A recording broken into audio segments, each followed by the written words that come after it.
one too. Hey, what's up, everyone? Welcome to Tint Wiz number 57. I'm here with Carlos. Carlos, what's up, man? Oh, nothing. Just staying safe. What are you doing? What are you doing at the shop? Are you taking cars by appointment or drop offs, or what are you doing? Yeah. Yeah. I'm doing appointments or drop offs only to minimize contact between people here. So that's how I'm scheduling them in right now. Surprisingly, though, on my end, it's actually been pretty busy. Yeah. Yeah. Well, see, I took the time since I knew we were going to have like a lot of time. I took 2 weeks off actually whenever they first put the shutdown on us. I figured, okay, well, I'm not going to have much to do, so I started reading some books and figured I might as well make this time productive. And then I started getting a lot of calls, so I decided, okay, well, let me just open up for the people that were wanting to schedule something in, and from then on, it's just been crazy. I started running some ads, kind of putting what I learned to use, Yeah. and yeah, it's been really crazy. Yeah. So do you think it's because everybody else is closed? Do you think it's the ads or mixture of both? I have no, actually, I was discussing that with a buddy of mine because some people are, a lot of people have closed down. And I was talking to him, I said, I don't know if, well, some of it definitely has to be the ads because within the last 4 days that I've been running them, I've gotten about 45 to 47 conversations on Instagram started. And those were based off responses to the ads that I've been running. So, and then others have been calls, and I finally figured out how to do YouTube advertising as well. So So maybe a little bit of both. I don't know. what did you figure out as far as YouTube goes? Just how to promote videos. Like, it was actually super simple. That for whatever reason, I guess in my mind, I thought it was going to be like a lot more complicated, but it's really not. So as far as promoting videos, you mean Google AdWords? It's through the Google AdWords platform, right? Yeah, it's through Google AdWords, but like on the YouTube videos, like say if you have a YouTube video that's uploaded, I believe when you go into the beta, which is the editing part of it, there's a little button that says promote, and then you can promote it, and then you select how you want to promote it and stuff like that. So I decided to test one video out just to see how it's doing, and but yeah, it's getting out there, it's getting views for sure, and getting a lot of visits to the website as well.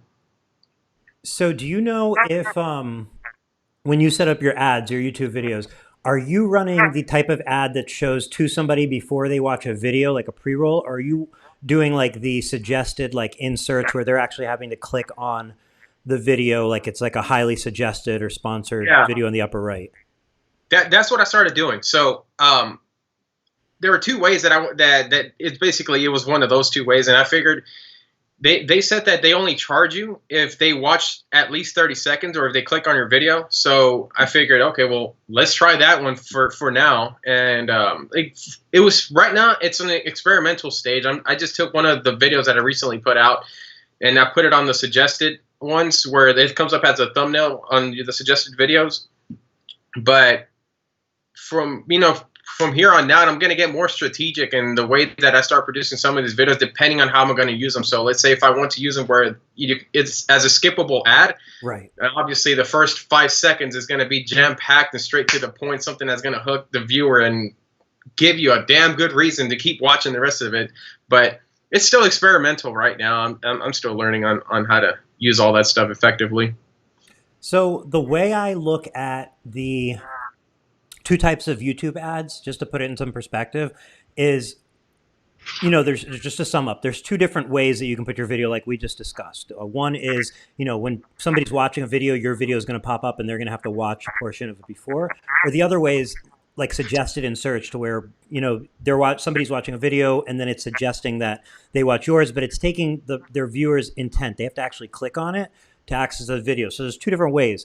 And the way I look at it is the one with intent, the one like you're doing where they actually have to click on it. That's almost like Google AdWords in a way, because like a Google search rather.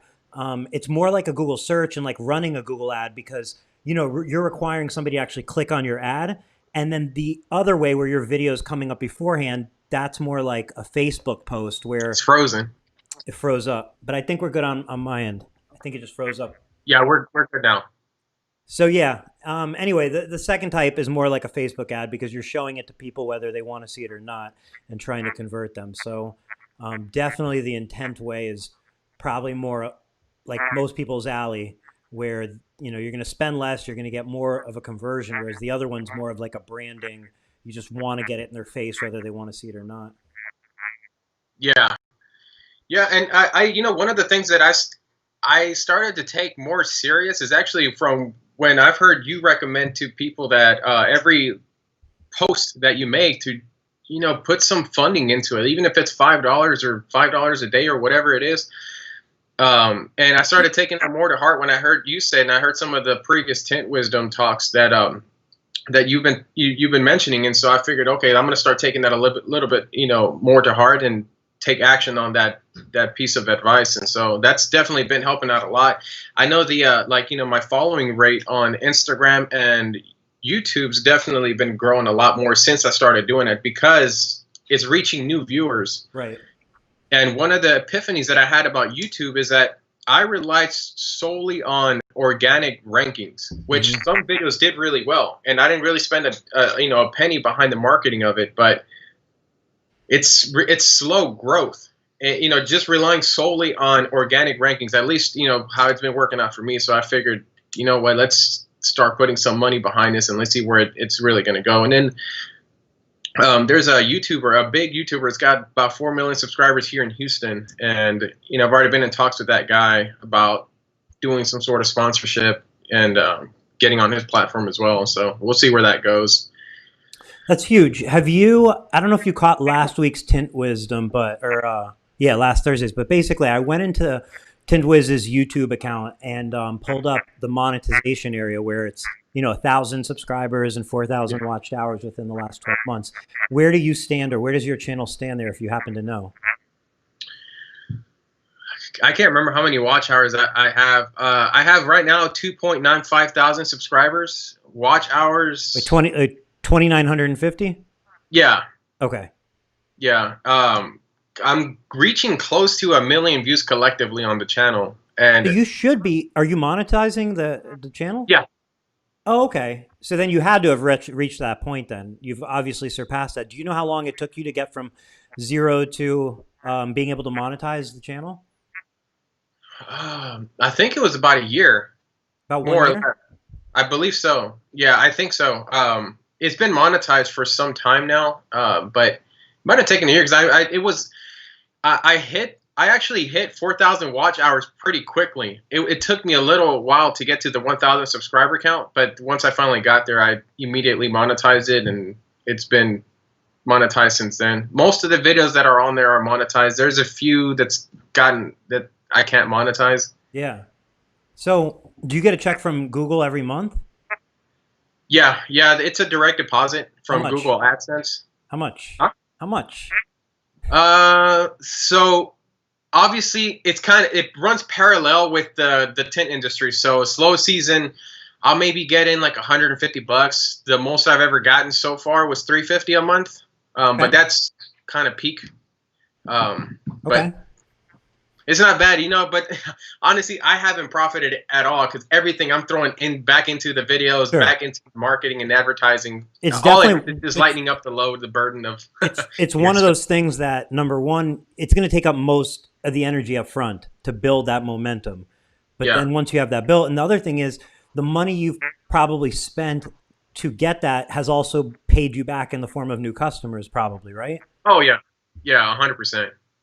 Yeah, that's really where, because I've talked to a few other people that have YouTube accounts, and I remember one of the things that I heard early on, that the days of making money off of YouTube through views you could still do that, but those days were kind of the golden days of YouTube, where back then you could really make a lot of money just off of views, but then YouTube started demonetizing certain things, started to become more advertiser friendly, so a lot of channels got kind of cut.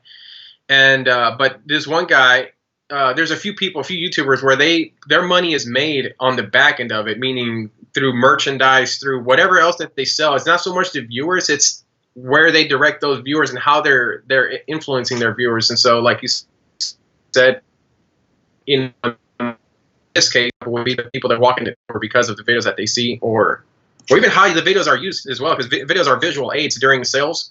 Right. So like if I'm on the phone with a customer, and rather than just telling them about something, I could send them a link, and it just helps to sell as well. The point being, there's so much value to creating videos.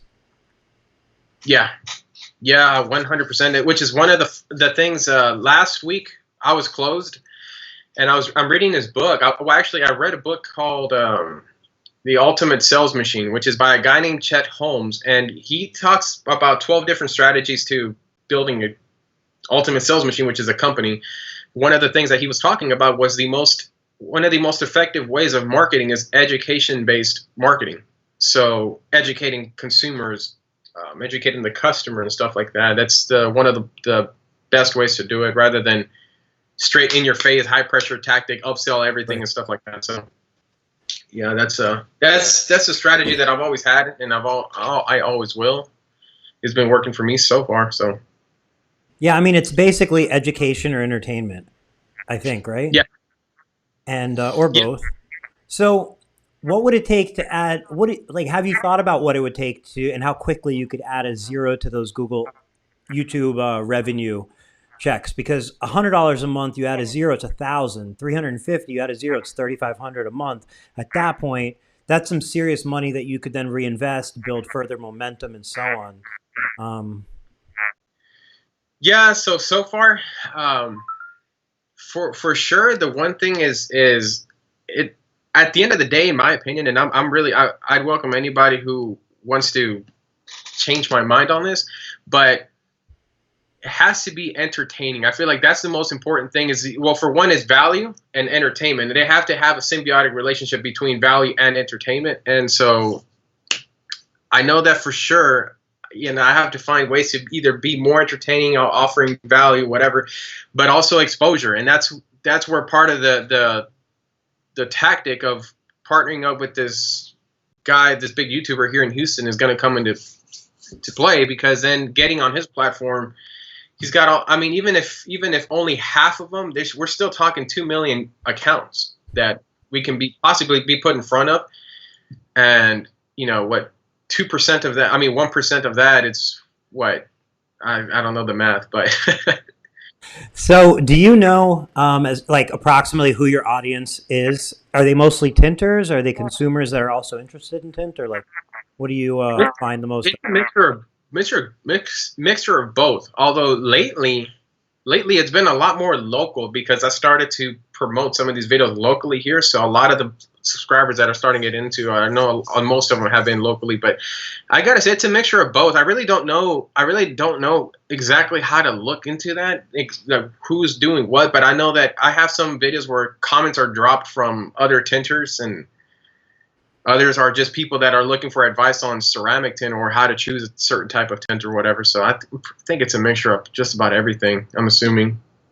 Okay. But, yeah, I mean, I don't think there's an exact science to figuring it out, but I think essentially it's going to be a combination of looking at your YouTube analytics, looking at the age and male or female, and then trying to kind of pair that up with who leaves comments and what kind of comments are getting left, I guess. And then sometimes it'll show you, like, you can see certain people who are subscribed. You can actually look through your list of subscribers.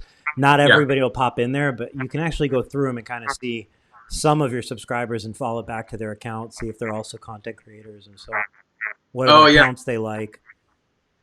Yeah, that's what I started. Some of those I do look into. A lot of times, a lot of those people, they have like zero video. They're just just accounts, but they're not really active. So sometimes it's hard to tell because it's not even their name or anything. But there are a few that you can tell because they like nothing but tint videos. So I figured, okay, this is another tinter. So, but I should look more into. I should be more up to date on those numbers as far as who's doing what, where it's coming from, and all that stuff. But everything that's been going on, it's a little hard to kind of jump. To me, getting some sort of like YouTube success just feels like it's like in a way an ultimate success. And what I mean by that is not like, I'm definitely not a person who like wants to be in like some sort of spotlight or all over a video. Like that's definitely not it. But what I mean by it is it's just it seems like it would be a comfortable way to earn money because it only requires you, a camera, a computer. And, like even in an extreme scenario like we're living right now, as a content creator, if you're a content creator, if you're creating making money from video already, you know, your income may go up now with more people at home and more things, you know, more people spending time consuming and less time doing anything else. Yeah, yeah. There's like, you know, there's a guy named Meet Kevin on YouTube. He's a real estate guy. He's pretty young, but he, if I'm not mistaken, I think I remember hearing him one of his videos where he was making like, you know, 300 and something thousand a year off of YouTube or something like that, just on the views. And I'm like, man, that's like $1,000 a day. You know, that's more than $250,000 a year just off of making videos. So I thought, you know, that's pretty cool. Is there One can anything? only dream. You can only dream. You can make it happen, though. You have a head start on just about everybody, at least probably everybody in this live stream, including myself. So I'm curious, when you first started the channel, what do you think got it like moving? Like, did you buy any fake subscribers at first? You didn't, I assume, run any promotion to it? Was it just simply organically you made a video as a one that took off, or how did that go? Yeah. So here's the thing. Whenever I started, when I took Texas Tint Masters full time, right? I knew, for me, I just naturally gravitated and was naturally inclined to make videos, because it always comes down to the conversation with the customer and how can I better communicate my message. And then I thought, well, if I have videos, I can actually show them what it was. YouTube was something that the only reason I put any YouTube videos up was to have a link that I could text. That's it. It was never, I out of Instagram, Facebook, and YouTube, I thought YouTube was just going to be like the least, like nobody's going to know me on YouTube. And, you know, when I started putting out videos on ceramic tint, I guess there were certain topics that a lot of people were interested in. And then one day, one of my videos, which is titled Ceramic Tint versus Regular Tint, that one broke 1,000 views. And I thought, oh, that's pretty interesting. I had no idea why or how, but I just figured I'd just let it be. And then it broke, you know, 5,000, got up to 10. I was like, wow, 10,000 views. And then it just kept climbing up, got to 100. Right now it's sitting at like 500 and something thousand views. So did that happen to have a Tesla in it? Because Billy left a comment saying your Tesla Model 3 video set you up. Is that the same video or a different one?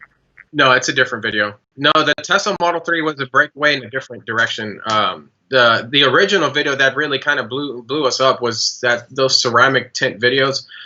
The Tesla Model 3, by the time so when that video started taking off, that's when I started to realize, like, oh wait, maybe there's something here, you know, because I started getting subscribers based off of that video, and then I started getting people calling.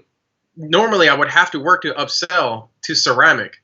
I would start getting people calling in asking for ceramic already, and a lot of it was because of the stuff that they've seen online.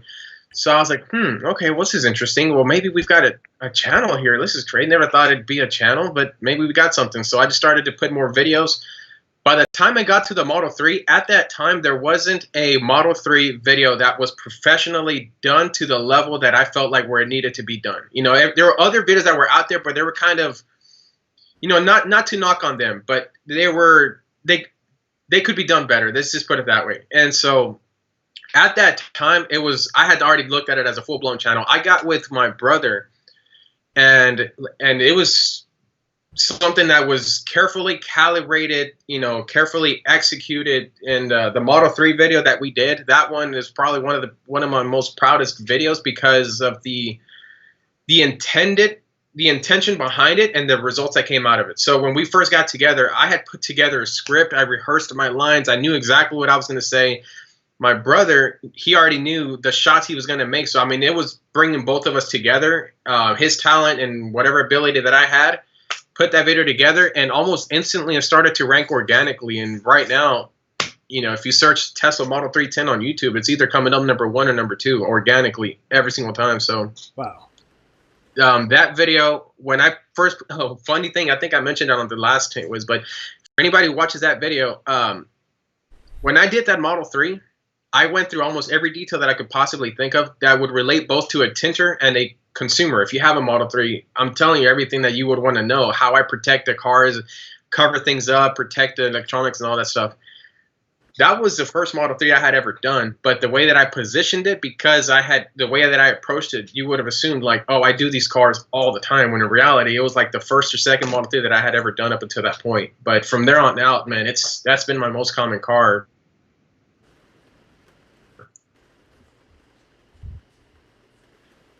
Kind of a long-winded answer, but yeah.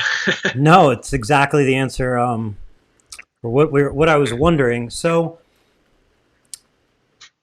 jumping in a different direction for a second, Billy had a great question, which is why is there a piano in your shop behind you? Oh, so I'm a musician. I studied music in college, and I'm a musician. That's one of my other hidden passions. Really, is classical music. I listen a lot of times. If you're in the shop out with me, I'm listening to Beethoven. Beethoven is usually my go-to. Mozart is another guy that I listen to. Mahler, all these composers and stuff like that.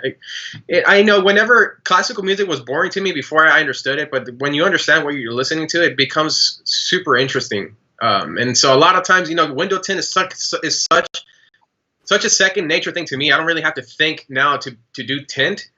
So sometimes I got to keep my mind busy with something, and I listen to classical music, and I'm following a certain pattern or a certain theme, and I'm hearing these composers break this theme up into all these different directions in music, and I'm like, oh my God, that sounds so cool. And yet I'm over here busy with my hands. My mind is figuring out like what they're doing with this theme or whatever, and so that's why the piano's back there, because I study music, and every once in a while I get on there and I'll mess around with it. Cool.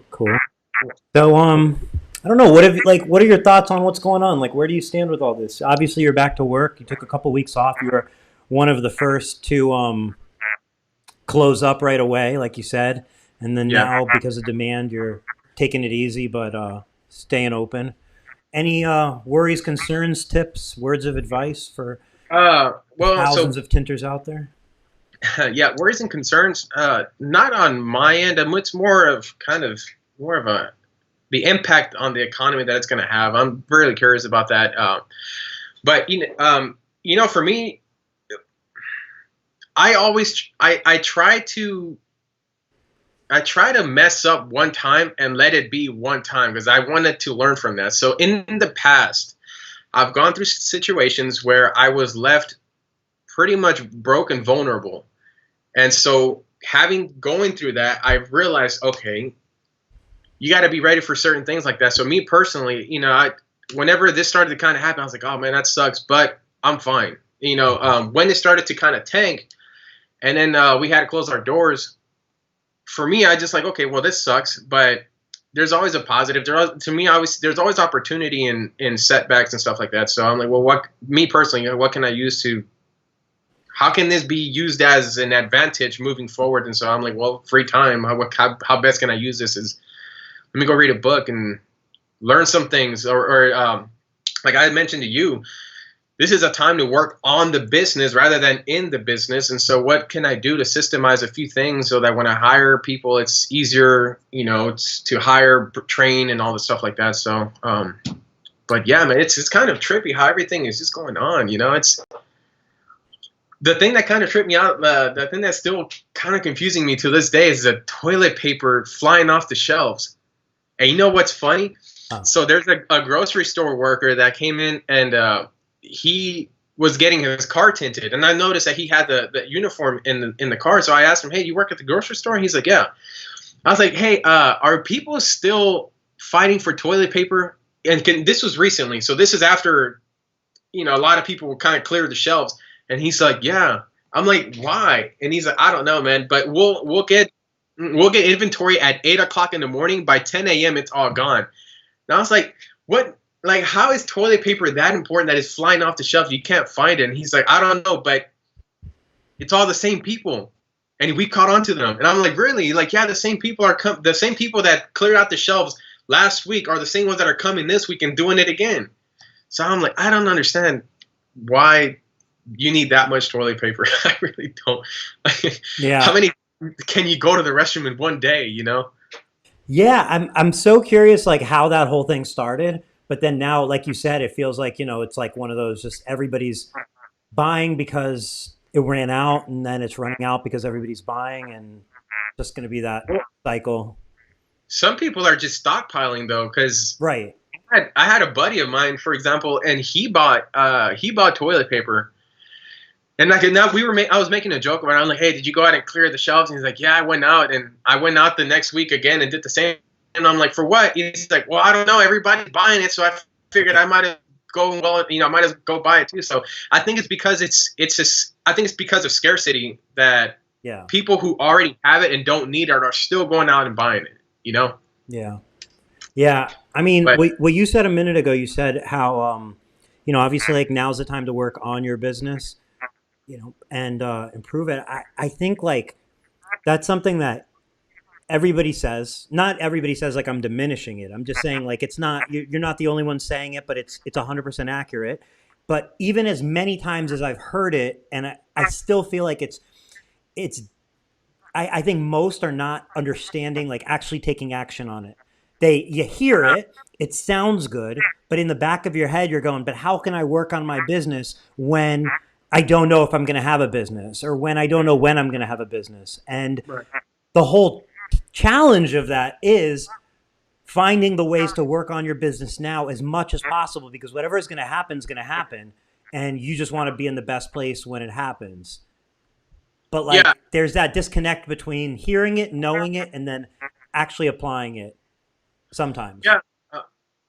Man, the one thing that I heard this from an economist, but Tillman Fertitta actually in his book called "Shut Up and Listen" that he wrote recently, but he said on there, like, when things are bad, people forget that they get better, and when things are good, they forget that they get bad. So who was it? Warren Buffett also said, get greedy when others are Terrified, I'm not scared, something along those. It has to be terrified or scared, something along those lines. But It's yeah, something like that. Yeah. And so anyways, the point of that being was right now, since we're all taking a hit, a lot of people forget that this will pass. It'll pass. At some point we're going to look back and we'll tell the story of how we all went through this. I think that right now, for a lot of us who might be struggling, there are times when you thrive and there are times when you survive. And I think for a lot of people right now, you got to kind of go on survival mode in terms of, okay, what you need to do. And usually when you're in survival mode, you're thinking like, what needs to get done right now just so that we don't go under or we don't sink or because this will pass. At the end of the day, it'll pass. Everything always does, but it's just surviving through it to see through the other side. But like you said, man, it's true that a lot of people, including myself, will say, oh, work on the business. But, for the longest time, I was like, well, what the hell does that mean? Like, yeah, I want to work on the business. I know the quote work on the business, but what the hell does that mean? And so that's when I just started reading books. And I figured, you know what? I may not be going to college, but you can still learn. So I started reading books, and like some of the things, I actually wanted to talk to you about this because I think you're a great person to learn from this stuff. But, in some of the books, it was talking about, systemizing certain things. For example, like, mastering lead generation and closing sales, and systemizing those two things so that then you can outsource them or hire for them.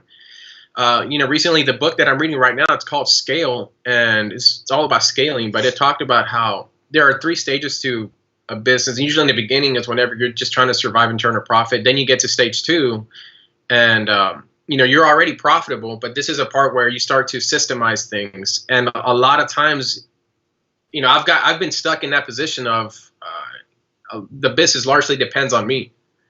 And the goal is to get the business to not be dependent on me, that it can run itself. And the only way to do that is through having procedures, policies, systems, and I mean, really just kind of creative. I'm still struggling to understand that currently, in terms of how to do it. And Tint Wiz, the actual Tint Wiz app, is one of the things that I'm looking to help alleviate some of that demand.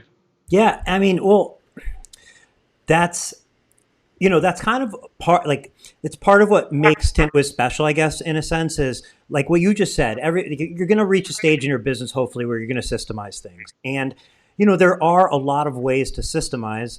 So when you're thinking about it, you're like, where do I start? Well, there's not necessarily right and wrongs. There's best practices and there's multiple best practices. And then where do you start? Like, you start wherever you start. And what I'm saying though is I feel like Tint Wiz provides that guidance from, well, you can start here. Start by entering the lead in into this one place. And then next you're going to have to put notes and you're going to schedule a project. And it's taking you through those steps. So I hope it can be some sort of guidance for you and other people, other tinters, to where sometimes people come into systematizing and they have their ways of systematizing and they're looking for tools that will do their way for them. And oh, are you there? Yep, just cut out for a second. So sometimes, Okay, yeah, back there. sometimes people come up with ways to do things, and then they look for tools that'll do them that way for them automatically. And what ends up happening is, you're using a bunch of different tools together.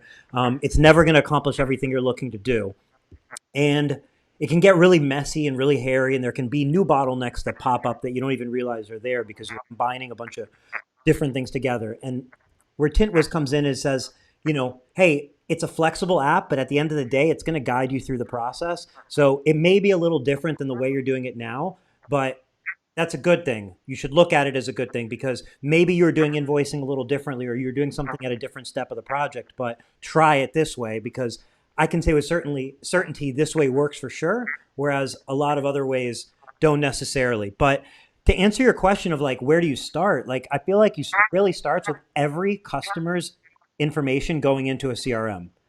That's the start. Because once everybody's information is in one place, then you have a place to start putting all the rest of the information that goes along with the client in there. So you have to take as much out of your head as possible and put as many things in there. So you don't memorize what film a customer wants. You don't remember what details about a flat glass job. You put them in there. So whether you are doing it or somebody else is doing it, the information lives in one place. So you should be acting like you don't have a memory. And that CRM is where all your information lives. Because when you can accomplish that, then anybody can go in there and take all over where you leave off. And the difference is between writing notes and not writing notes. There's so many things that you want to notate. But if you don't put it anywhere and it lives within you, how can you possibly transition to adding somebody to your team? Yeah, that's so. What's funny? This book, I actually read this part yesterday, where you have like you can have there's two different kinds of businesses that a lot of times you'll have, and the wrong way is whenever you build a business based on key hires, and what happens whenever you do that? What happens when you do that is that when one person leaves, all of a sudden the business steps back because it relied on the person rather than relying on a system. When it relies on a system, then the person can come in, you can train them, but once they move on, you can bring in another person, and as long as the system is there, it's kind of like there is something to follow rather than, oh man, this person left, like what am I going to do now?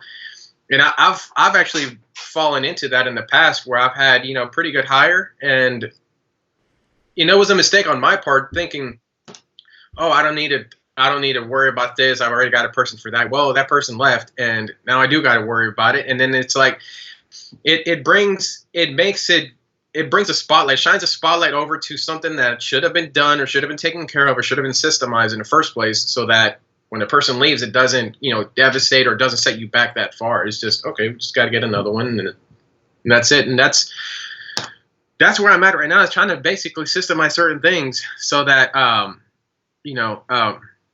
we can basically scale it. And even the thing about systemizing a business too is, even if you don't want to scale, I mean, it'll give you your life back too. This is what I started to realize, that when you become more efficient in running a business, even if you just want to stay to a one location business rather than working 80-hour weeks, you can cut that by 40 hours and probably still produce the same amount. And it's all because you increased your efficiency. So that's it. That's what I'm working on now. And so one of the things I wanted to ask you is leads versus sales. What do you think is more important? Obviously, they both have to coexist, but where would you put more of a focus on? Explain. What do you mean, leads versus sales? I mean, ultimately, sales is all that matters. Who cares about how many leads you have? How many sales do you have? But is that the answer to your question? Was it that simple, or? Well, if you were to have a weak point, let's say if if you had two companies, right? One of them is really good at leads, but their sales is a weak point. The other one is really good at sales. Like they have a high closing rate, but they don't get that many leads. Which one would you feel would be better positioned to, I To, guess? I mean, it just, to me, that depends on your strengths and weaknesses. So there's a reason why, like, the one business gets a lot of leads and can't close sales. Their strength is marketing, not sales. The other one sounds like their strength is sales, but they lack marketing. So I don't think one's like a better or worse position. It just depends on, like, it's just a problem to fix. Yeah. Now, So like how would you recommend they should someone? team up. Those two companies should team up. Yeah, yeah. So how would you recommend someone to systemize certain things? You know, for example, let's say I'm a tinter. I started my shop. I have the ways, my ways of generating leads, and then I talk to the people. I have my responses and stuff like that. Now, how would you take that? Obviously, it's in the person's head, Yeah. and put it into a system. Like, I mean, what are the actual details? Do you go into a Google Doc? Do you get a notebook and write it down? I mean, what do you recommend Yeah. people do? Are there softwares out there that are made for? I know Trainual. I don't know if you've heard of Trainual. it. I really like Trainual. It's funny you bring that up. Actually, I think I saw on Facebook that you like Trainual as well. Yeah. But Trainual's a great one, but I wouldn't start there. Where I would start is like you just said, a Google Doc. I would just create a Google Doc so that you can just always edit it and update it. And I would start off always by imagine. Well, okay, two ways to answer your specific question where you said, like, if you have what you say to customers and so on, the first thing I would do is you're going to jump in there and create a Google Doc and start with a script. What do you say? Customer says hello. What do you say? Customer has a question. What's your response? So you're going to create a script and rebuttals. So, like, frequently asked questions, more or Sure, less. frequently asked questions. Yeah, but create it in the verbiage of literally what words does your customer say to you and what do you respond with. So you got to just think every question your customer's ever asked you and how do you respond, and you're going to create those questions and answers, questions and rebuttals to respond back to. So you're going to have a script, and that script will probably have some if and when. So if the customer says yes, say this. If it says this, say this. And you're going to create that script out and put all that in a document. That's going to be your first step, because you're going to be able to turn that over to somebody and practice with them, get them to memorize it, role play with them. And when they can role play with you, you're going to be able to turn them live and have them on the phone. And then what's going to happen is you're going to dedicate a little bit of time when they're doing that to being there to help them. Okay. And that initial time that you invest, you're going to be seeing, well, what questions are they getting asked and they don't have the answer to it? Okay. You're going to add that to your list. And what questions are they losing at and like losing the calls at? And you're going to create better responses to those questions. Maybe you're going to think, oh, I would have said this, add that. So you're going to build that all up front. And then the other thing is, if you are putting that all in a CRM, somebody's taking that call, you're hearing it hopefully during the call, but if not, you're looking after and reading, what was the result of the call. You can call that person back and sell them. So if the person didn't do the best job helping the customer, you can call them back and sell them. And you just have to remember, this is a learning experience because you didn't give them the information they needed to answer that question. So it is going to take some trial and error, but like it's worth it. Just put that up front. And the other thing is, we're talking about phone. How do you handle phone? Well, how do you handle emails and text messages? Because you're pretty much already doing that. If you look through all your sent emails, you can come up with all the questions anybody's ever emailed you and how you responded to them. And you can create your questions and answers for emails right then and there. And on that subject, one tricky little thing not to fall into is when you're going through your past emails, they're going to start to repeat. You're going to start to see, okay, I got this question again, and so on, and you already have your answer.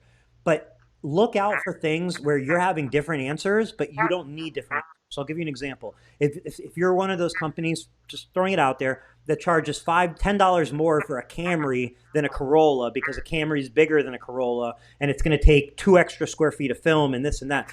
That's where you have to kind of come to compromise and go, it's not worth it. That's not worth it. We don't need to make it that complicated. Yeah. Let's come up with an average price for all SUVs. Let's come up with an average price for all cars. Let's come up with a little group of exceptions because a Tesla Model X is never going to fit into those categories. And let's just have a little group of exceptions and make it easier for the people to do their job too. Because if You overcomplicate it and you think you're doing yourself a favor. And then you say, well, it's too complicated, so I can't hire anybody. Well, it's not worth it. It's going to average out somewhere similarly at the end of the day. You don't need to quote somebody $5 or $10 more. Just come up with easy Yeah. pricing. So you said that basically putting all that, to start off, putting it in a Google Doc. Yeah. You would recommend. That's it. Once it's in a Google Doc, you can hire somebody and tell them, hey, memorize these questions and answers. When they say I've memorized them, go, okay, now I'm going to be the maybe even start. I'm going to be the customer. I'm going to be the person answering the phone. You be the customer and have them be the customer. Yeah. I'm saying you can role play in reverse. Have them hear you do it the right way and then role play with them. And if they can pass the role play test with you, they probably can pass the customer test. But emails and text messages and Facebook replies are going to be, I don't know if we got cut off. There you are. Emails, text messages, Facebook replies, Yelp replies, those are going to be your best place to start, because somebody can type up an answer to your email and not send it until you double check. Whereas a live phone call is live and it puts a little more pressure on them. So a great way to learn is having them answer emails and looking through your old emails to figure out how to answer that current email, because that's just going to expose them to more and more questions and answers. Right. Yeah, that's true. So now I have a question for you. Hiring. When it comes to hiring installers, there are some people that preach hiring experienced installers and others that say no, grow, do kind of grow homegrown talent, basically. Yep. What do you recommend, or what do you think in your experiences, since you know like a lot of tint shops? So if you have availability to hire experienced tinters, I think that's best case scenario. Hire an experienced tinter if they're available, pay them well. Don't be concerned about their method of tinting. That's where people become real hung up sometimes, is they want to hire a tinter that's going to tint the same way they tint. You need to be concerned with them doing a clean job, them doing a proper installation, them being timely, and that's it. If they tint with one hand behind their back and standing on their foot, if it's safe and it comes out perfectly, do not worry about the order they clean the windows or how they do their things. If you can hire somebody experienced, you can set them loose on a job, you can pay them to do the job, they're happy, you're done, move on. It's silly to, I think, hire somebody and say, well, they have to do everything how I do them. Yeah. With that said, if you can't find an experienced tinter, then hire somebody who wants to learn and teach you how you do it. It's going to be a slower process. If you're looking to grow and you're looking to do, look, I'll give you two more scenarios. If you're hiring somebody who's a great tinter, you can go with them on a couple jobs maybe, so that they understand what you expect of them. Then you can have them go to a job without you, and you can go at the middle of the job and double check their work, or at the end of the job and double check their work. And then you can send them on the jobs and never look back. Just make sure that they add the after pictures, that they did a great job, that the customer's happy, and you're good to go. You're done. That could be a week process, 2 weeks process. They could be on their own, done. The other way that you described, which is teaching somebody, they're more than likely going to be learning with you for a year plus. That's going to require you probably going on every install with them, because you need to teach them. So like those are two different paths to go down by far. Also, you're now talking about investing a lot of time into training somebody. And if that person quits, that time is just like garbage. Or if that person turns out to be the wrong person, you've lost that time. Where when you're hiring somebody who knows what they're doing, you're spending a little bit of time making sure they do things the way you want them to, and they're done. Good to go. Yeah, so there's a buddy of mine who he's got a method for hiring people that I thought was pretty interesting, because he invests in them. So he sends them off to, obviously he finds the person with the right characteristics, obviously, and then sends them off to Expel to go get training and certified. Then when they come back, he signs a contract with he does this before, obviously, but he sends them off to training with the condition that they stay with him for at least 1 year. And if they stay with him for that year, then he pays for the training. If they quit or if they get fired or whatever, they get released, then the person that was sent off is responsible for the expense of that training. And I haven't tried it, but it seems to be working well for him. So Look, if it's working well for him, it works, and I get the idea, and it sounds great. If it was me doing it, I would try to hire somebody who I would try to hire, people, put them in a first position, answer some emails. If they can answer emails, they can learn the product and everything. You can see that they come to work every day, that they have the ambition. You can Oh see yeah, where it goes from there. And then if you want to send them off to training, that's going to feel like to them that they're getting, like this is the place to work for. Look how much they're right. investing in me. Whereas if you're just hiring with that kind of like trade off, like, hey, we'll give you training if you stay and so on. To me, Oh that's a yeah. lot of legwork up front where you may not have the it's just a lot of legwork, you know? Yeah, that's the one thing when that time comes, because I was actually getting ready to do that before the whole virus situation hit. But the one thing that for sure that I would do is I would bring somebody in. There are certain characteristics and mindsets that I have to have in a person for them to be here. If you don't have that, then I'm sorry. Like there's a one Wells Fargo CEO once said something like, "I don't care how much you know until I know how much you care." So someone with a bad attitude coming in, obviously, I'm not going to invest in that person because it's a bad attitude. Now you're not punctual. You don't take things serious. You're not. It's not worth the investment. But other people, then it is.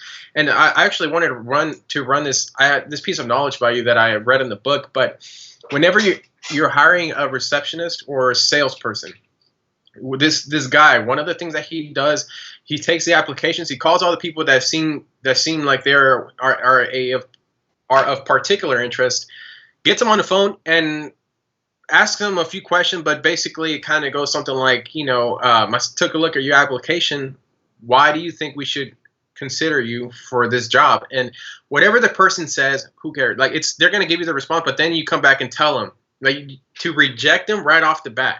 Tell them, I don't know, I'm not really hearing it. I don't think you're the right person for this. And just see what they say, because a lot of times, if they can't take rejection, then they have no business being in sales.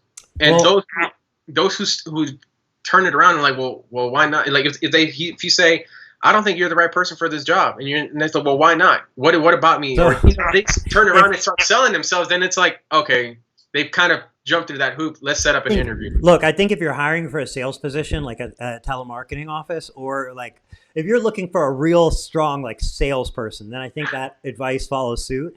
But I think that you can easily create a salesperson by hiring somebody, like you said, that has the best interest, that cares about like learns to care about your business, that wants a career. And when they learn the right things to do and say, they become the best salesperson. Because Yeah, that's true. I think there's a difference kind of between like somebody who's like a shark of a salesperson and somebody who just like is trained on the right knowledge and presents it in such a way that they make sales. And the second one to me is really easy to create versus looking for that shark of a salesperson. So how would you know though? How would you know? Like, let's go with the second one where you're going to grow your, the talent and train them.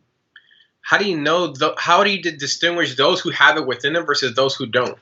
So, you know, the place that I start with is I like to start with, look, if you're hiring an installer, you're hiring an installer.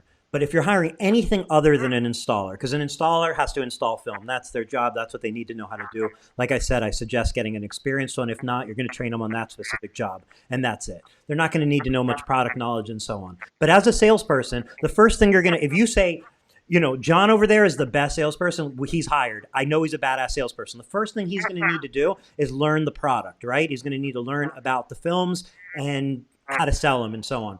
So to Yeah. me, I don't necessarily look at hiring a badass salesperson, just where I feel comfortable. I say you hire a receptionist. That's your first, like what I call a receptionist. So somebody to answer emails, somebody to answer calls.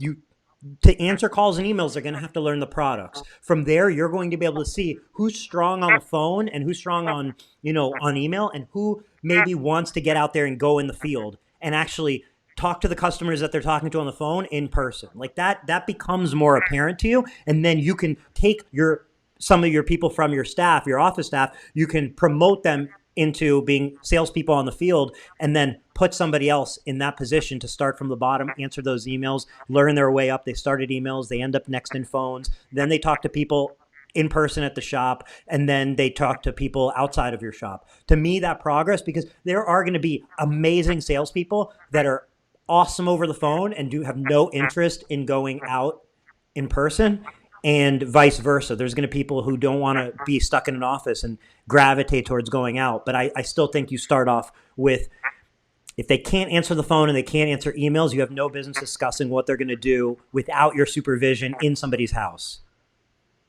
I see. And if you're talking about automotive, because I'm kind of mixing the automotive and flat glass, and I'm going back to like salesperson being in somebody's house. But again, if somebody can't explain the difference between ceramic and dyed film over the phone, do you expect them to be able to do it in person when a customer walks in your doors? If they can't do it through an email, can they do it over the phone? Yeah. They can't. There's no way. Like, if they can't do it in an email, there's no way they can do it over the phone. So let them prove it in an email form first and learn it in that form first, and then work their way up to phone. Once I've answered that email a bunch of times, I can say that email over the phone because I know what I say. I know the answer. I just usually type it. Now I can talk it. And then next time I can do it in person. I know what I type. I know what I say on the phone. Let me do it in person. And to me, that's the best way to bring up salespeople and so on and see where people fit. And then I totally agree. Send them off to training if they don't know. If they want to maybe be an installer, you think that could be a good thing for them. It's, does that make sense? Yeah. It's cutting in and out. It's kind of freezing in and out there. But yeah, man. I guess switching gears. What do you think of this whole virus situation? And I've seen that.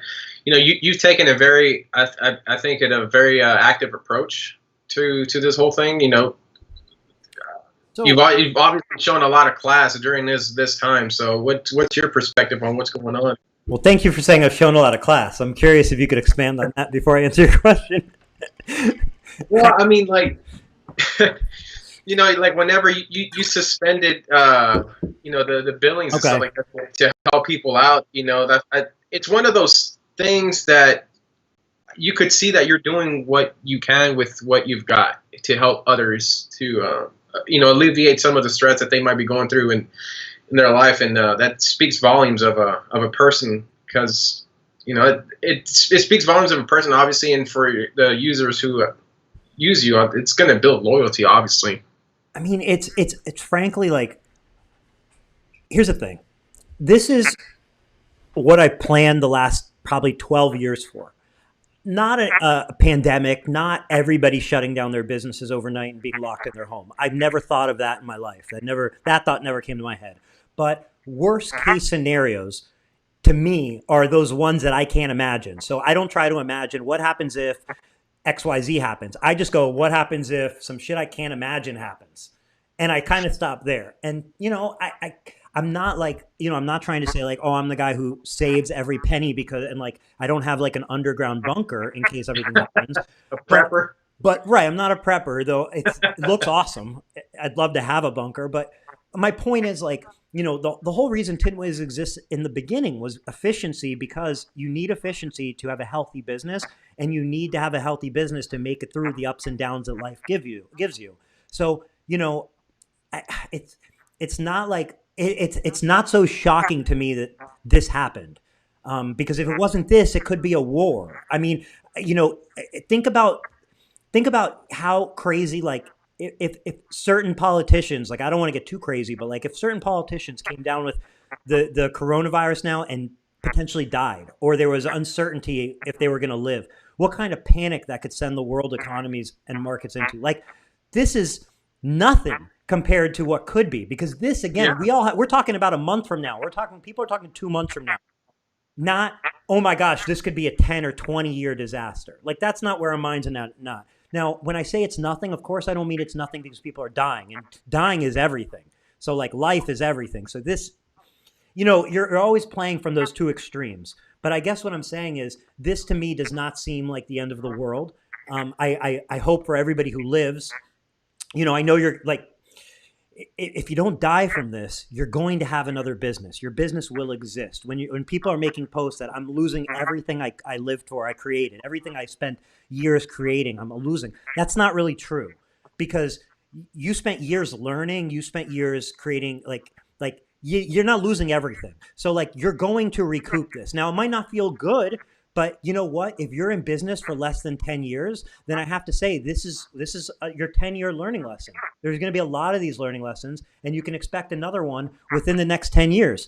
There's usually Right. 10-year learning lessons. So like, you can't be that shocked. You just have to go, this sucks. What can I do about it? What's the best way to navigate this? If we all die tomorrow, then I guess none of it matters to begin with. But most likely, we're all going to come out of this. We'll all look back and say how much it sucked. And we're all going to climb our ways back to where we were and hopefully to better positions. So at the end of the day, if you don't get frozen with panic, all you can do is stay healthy and do the best things you can for your business and your family to come out of this in a good way. That's all you can do, because nothing else matters. You trying to predict the future and you reading every article that supports your fear isn't going to help anything, right? It's not for sure. Like, there's no way. Like, going to sleep panicked is not going to help you.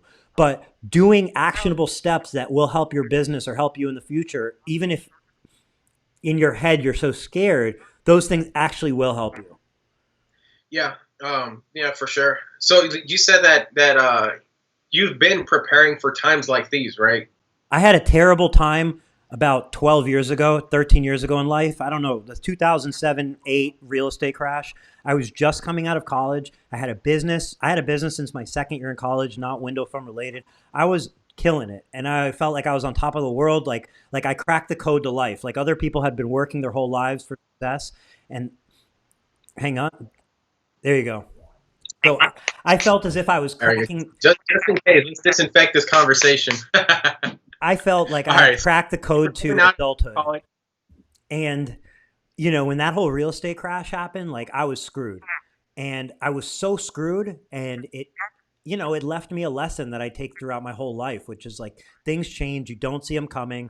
What you said earlier, during the good times, you can't forget the bad times.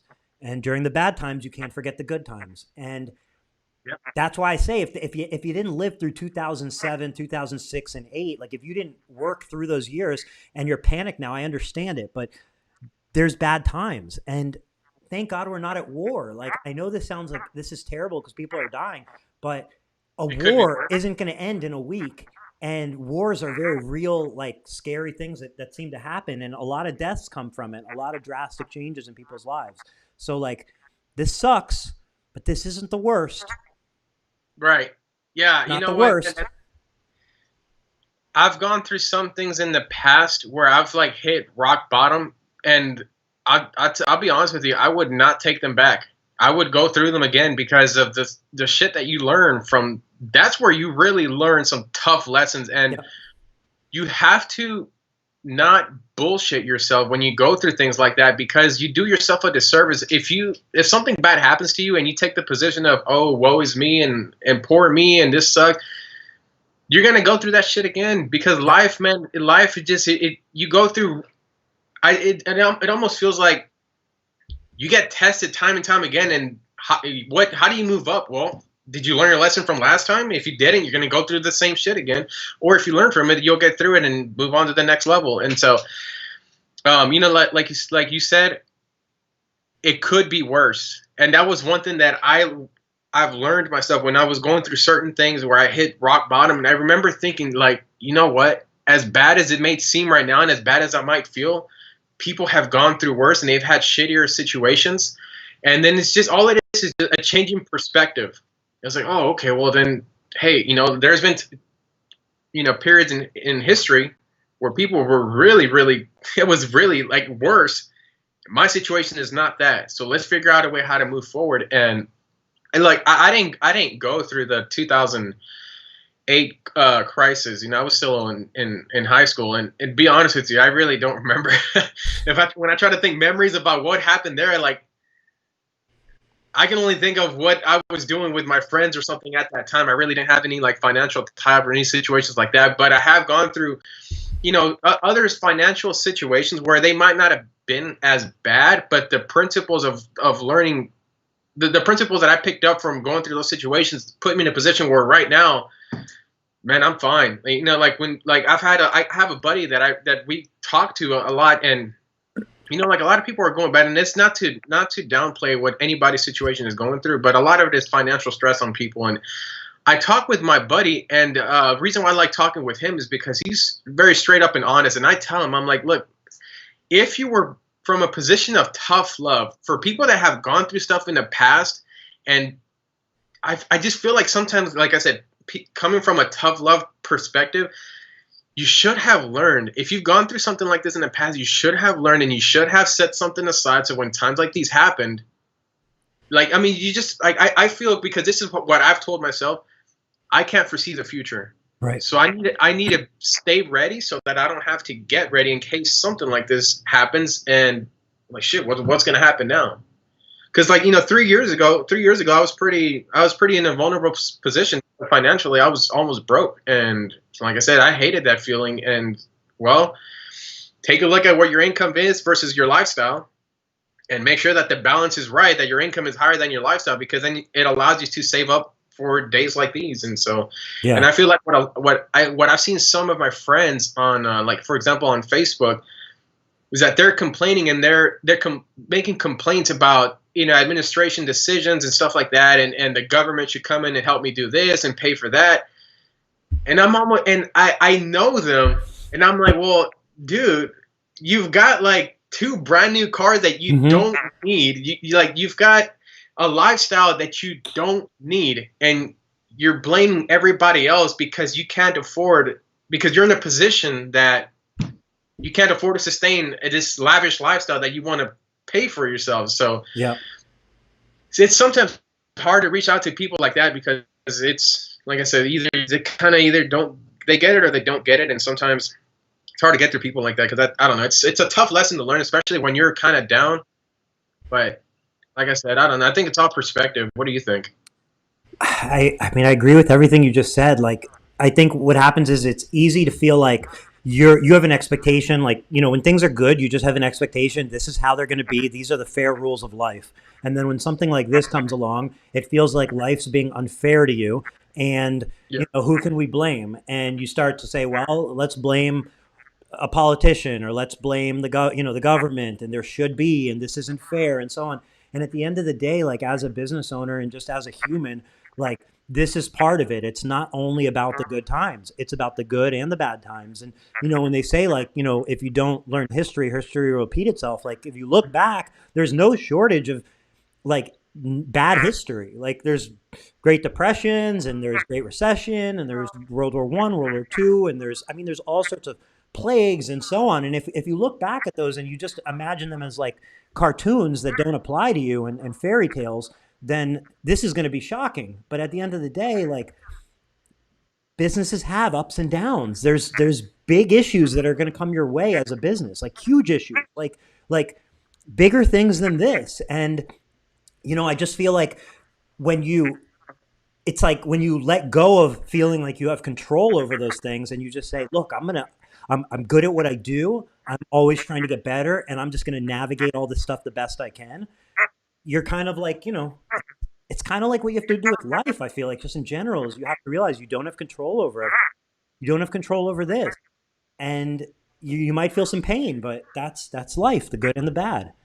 Yeah, like I've had, I have a friend, for example, that I was discussing with this the other day, and I was telling him, I was like, sometimes you got to, financial discipline is really important, especially in time. This is where it kind of pays off, because a lot of times, people will go out and they'll spend their money, and there's a lot of influences, obviously, social media being one of them. Like, social media accounts are the highlights of people's life, and everybody's kind of trying to, put their best show and stuff like that.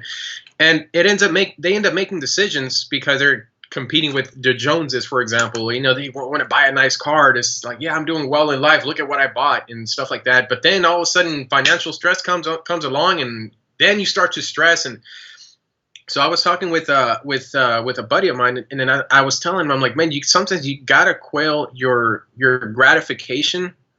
How did I say it? Basically, like, you got to be able to sort of have that financial discipline to, just because you have the money for it right now, or technically you can afford it right now, or you can break even and afford this really nice car that you want, doesn't necessarily mean you go out and buy it, because then you don't account or allow for times like these. You get laid off, you're in between jobs or something like so. Just stuff happens in life, and like for me, I love Teslas.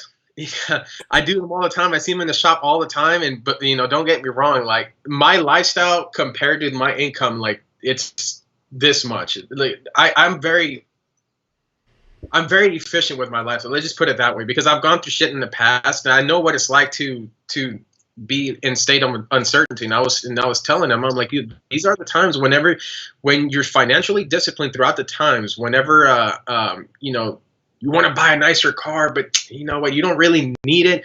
You got a car that's working perfectly fine. You don't really need it. If you're really having to sacrifice all these things to buy yourself a car or like a fancy house or go out on these fancy trips and stuff like that, man, at the end of the day, you got to account and consider that times like these happen.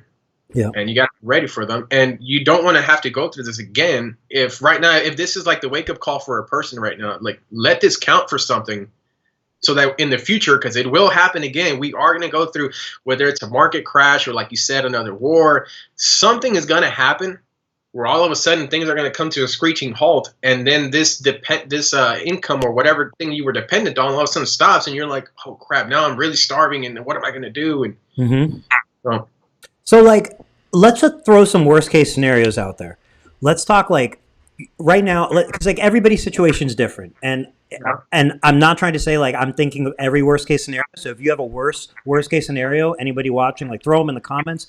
Let's talk worst case scenarios. So let's just say you own a shop, you have maybe 2-3 employees, and I don't know, you're doing mostly auto, you do some flat glass. I think that covers maybe the bulk of the tint companies out there. Worst case scenario, you're closed for 3 months.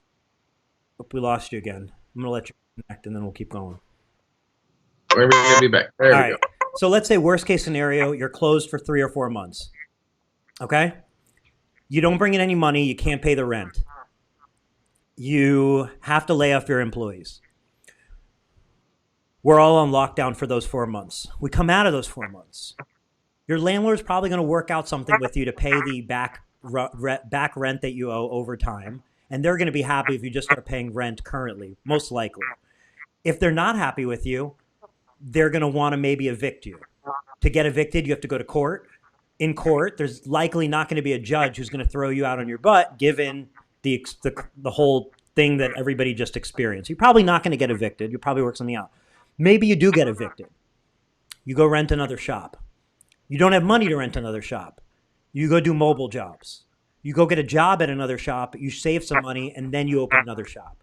Like, whatever happens, you're going to bounce back from it, and you're going to use some of these lessons and come out stronger, not make the same mistakes, save some more money, maybe have less employees, maybe have more efficiency, whatever it is. But like, unless you die, it's going to be fine. That's what I was just about to say that, man. If you don't die, you won. That's it. If you don't die, you'll be fine. Like, you'll come back. And let's say this. Let's say you have, let's throw another like little scenario in there. Let's say you have $25,000 in the bank. You have a rent of like, let's say $2,000 or $3,000 a month, and you have a payroll of like $8,000 to $10,000 a month. So you basically, you might be able to support your staff and your rent for like 3 to 4 months if you cut their pay a little bit, or 2 to 3 months or whatever. You put all that money out there, you end up at zero, and maybe you go another month closed and you can't pay those people. You start back up and you have no money in the bank. What's the big deal? You lost $25,000 and then you'll make $25,000 more. Like, you'll figure it out. You will make that money. Like, you'll make whatever money back. If you rack up credit card debt, well, credit cards you can pay off eventually, so you can make the money. Like, it's not going to be fun, but kicking and screaming and feeling like it's unfair for sure is not going to get you out of this. But if you spend that time, like, I know of companies that I've spoken to, tint companies, where like they did kind of like, well, like when this happened, they closed, they shut everything down, they sent everybody home, and now 2-3 weeks into it, they're saying, okay, what can we do to prepare for reopening? And my thought is, what happened to those 2 weeks that you were closed? Why weren't you aggressively applying, doing things that you needed to do? Like, I'm not saying, and I know the answer. The answer is because we are uncertain, because you're afraid, because you're kind of paralyzed, you don't know what to do. And I'm not saying you, because you were investing that time into reading and learning and so on. But I'm just saying in general, like, there's nothing better than starting right now and trying to put 150% of your time and energy into doing every single thing you can do to prepare for the future. Every single thing. It's not trivial. Writing questions and rebuttals for employees that you don't know if you're going to have is worth it. Yeah.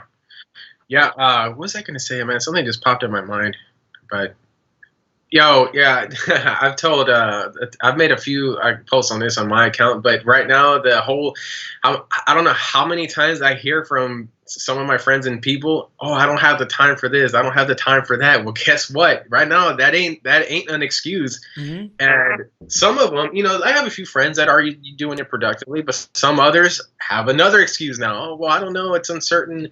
Mm-hmm. So right now, I don't have time is not an excuse for a lot of people, including myself. But yeah, it will pass. And, like you said, everybody's taking a hit. And as long as you don't die, like physically die, things will get better. Things will get better. This will pass. And just as long as you survive, like, we're all taking a hit, Yeah. And trying to watch like the TV all day and, or read news or whatever. What I'm saying is trying to form some sort of opinion on how politicians are handling things and whether this is how we should be handling this virus and so on. Like, to me, that's a waste of everybody's mental energy and time because, like, yeah, the politicians, like, they're a bunch of dumb humans too, right? And they're just trying to figure it out themselves, and they have other motives on their mind, and they're just trying to do their thing, and they're probably not even trying to do their thing with the best intentions, if we're being honest.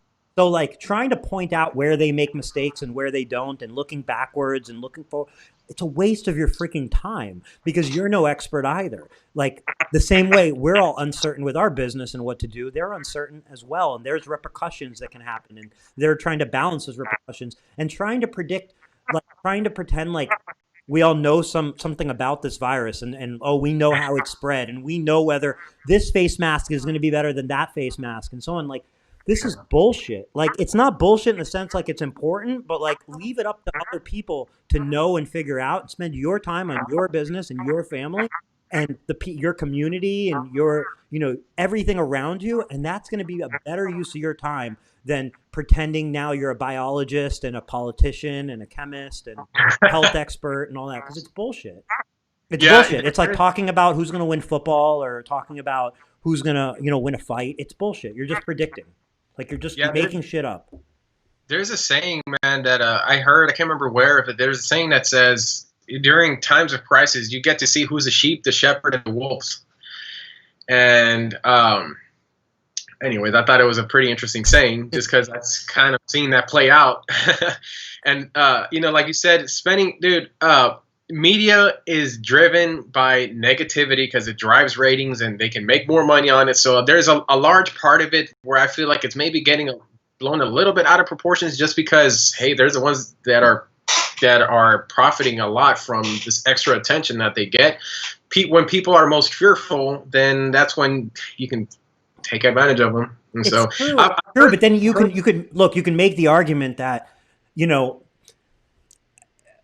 for sure the news has the wrong intention in mind. Like, that's clear because they make money from viewership and clicks. So they're going to go for what's going to get viewership, what's going to get clicks. That's the unfortunate reality. But at the same time, like, people are dying and people are dying quickly. And, like, to say, like, well, look how many people died from this other thing, or look how many people die every day from this or that. Like, that's easy to say right now. If we knew that this was it, like, if today death stopped, we could say, wow, hey, this wasn't that big of a deal, right? We lost 12,000 people. Now, it sucks if you were one of them or you knew one of them, but it's only 12,000 people. But I think the fear is, what if that 12,000 becomes 112,000 in the next 60 days? And maybe we need that fear to get people to take it seriously. It's hard. I can make both sides of the argument extremely well. That's why I choose to make neither argument and say, let's let this play out to the best of everybody's ability, and let's just do what we can to, apply our efforts where they make the most sense. Yeah, to get through it. Yeah. Because how do you know if it's a big deal or not? Like I just go like this. I go, this is no big deal. I wish business would open because at heart, I'm just like this. I have business runs through my blood. So I'm like, business should open. If I'm not feeling it, I'm not feeling it. And then what happens if like somebody I know, like one of my family members dies from this? Yeah. I mean, that's what it takes. And somebody's family member is dying from this. That's the thing. Yeah. It's hard to feel it as the seriousness of your own. What if 2 of your family members die from this, or three of them die from this? How stupid is it going to look to think that business should be open? Right. It's hard. You're getting pulled out from 2 different directions. Yeah. Yeah. I mean, it's an unfortunate situation. I personally don't know of anyone that has a coronavirus, or I don't know a friend of a friend that has a coronavirus. But you don't think it's fake, right? No, I don't think it's fake. I don't know. I'm just checking. I want to make sure we're not about to talk about the Earth being flat. The Earth being flat? Or no, the 5G internet would be more relevant. Is this 5G related or what?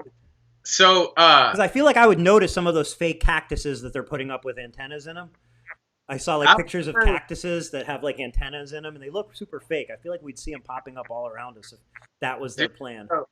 Yeah, like I'm not it's funny because I'll listen to anybody's opinion, and I'll try to understand everybody's opinion to make sense of it. So I've heard a lot of, like a lot of different theories people have, but the whole 5G thing is I've heard about that sometime before, and it's not stuff that you're not going to see this on mainstream media. They're not going to talk about this, but there's. I mean, you hear this more from independent people where I've heard like arguments where a guy will go, like here in Houston, there was a video that was circling around of a guy that was in council, and this guy was making a legitimate point. And before I dismiss any opinion and perspective, I have to understand it first, see it from their point of view, make sense of it. Like you said earlier, if I can make an argument for it, then I understand it. Then it's up to me whether I reject it or accept it or just play neutral. But I heard a lot of interesting things about 5G, and I don't really know. I'm not an expert, but all I can do is just hear them out. Sure. Damn, that could suck. At the end of the day, I can't control it. So. You can, but you know what also I feel like happens with like topics like 5G and frankly topics in general, even just what's going on, is number one, it doesn't take very much to fabricate a really strong argument because it becomes like tedious to actually fact check things. And when you mix accurate information with some little inaccuracies, it becomes a little convoluted to where it becomes just confusing. That's all I'm saying. And, specifically with what you hear about like on, with the coronavirus, it becomes, I feel like, impossible to know who's correct. Like you hear two opposite sides of the story from 2 credible sources. And you go, how do I pick? How do I know who's telling the truth here? How do I know? You have literally, I feel like I have no way of deciding who's telling the truth. I have no way of picking. Yeah, well, I mean, like what I do in situations like that is I listen to both sides and I try to make sense. What makes sense to me, most of the time with things like that, man, you don't really have control over one or the other. Like let's say, for example, I find out that 5G is causing all these, radiation conditions and cancer. What am I going to do? But can we take it a step further into this 5G thing? So who, if you know the answers to these questions, who exactly is behind this whole thing? Is it China or is it our government too? Is it all the governments working together? Okay, so by the way, I'm not an expert. Nobody's an expert at this, frankly, Carlos. I don't think anybody's an expert at how the coronavirus came from 5G. But no, I know. I'm just saying I got to put this out there so that if the YouTube comments or whatever. But I've heard enough credible people talk about it to sort of kind of like, okay, this is what I've heard. But there was one guy who I think he might have been ex-CIA or something like that. But I think it's coming from China because they're putting that into play already.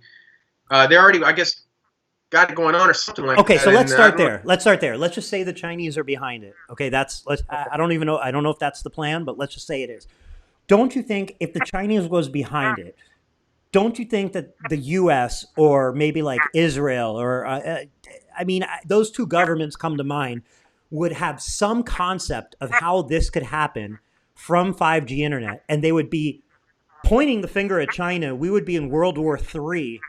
and it wouldn't be such a like how are they the only ones to know? But then some random people on the internet figured this shit out. But like as far as the government goes, we're just playing as if we don't know and we're locking everybody inside the house. Well, so if I like I said, if I had to make an argument for that, I would say if let's say the people in charge, politicians, are well intentioned, then I could see that point. But what if they were more self revolving, where somebody took an envelope somewhere, you get what I mean? And Come on. Somebody took an envelope from China to give the whole world a pandemic? How big would that envelope need to be? That's a real basic version of it, but I'm just saying, like, I don't know. Like I said, I'm not an expert. You see what I'm saying, though? Like there would be some country, some intelligence, something. Like, I don't know that there's so much privacy that countries don't know if another country was able, like, based on 5G internet. So out of all the things, it's the internet that's coming to get us. The freaking 5G. Like, well, I tell you what. You know what's interesting? I want to get your thoughts on this. Tell me how social media platforms are censoring a lot of people that really don't have that really shouldn't be censored. You get what I mean? Like, I don't know if you've noticed it lately, but for example, the first guy that was to go was Alex Jones. Now that guy, he are you surprised? Reporting shit. Are you surprised with that? Worst enemy. Huh? Are you surprised with that though? With Alex Jones or with everybody else? Well, have you ever run have you ever run or been a part of a large message board, whether it be like Flea Bulletin or Facebook group, something like that? And I mean the tint groups, I don't know if that counts. Well, it does count, but like if you're part of a large enough group, what you end up seeing is basically there's so much volume of content coming through and so much mix of information that it becomes this impossible job of moderating it all. And in my opinion, Facebook, has obviously with the last election and really with the election before that, it started with Obama's election and also, Donald Trump's election. Like we've seen more and more the influence that I'm going to wait till you connect again.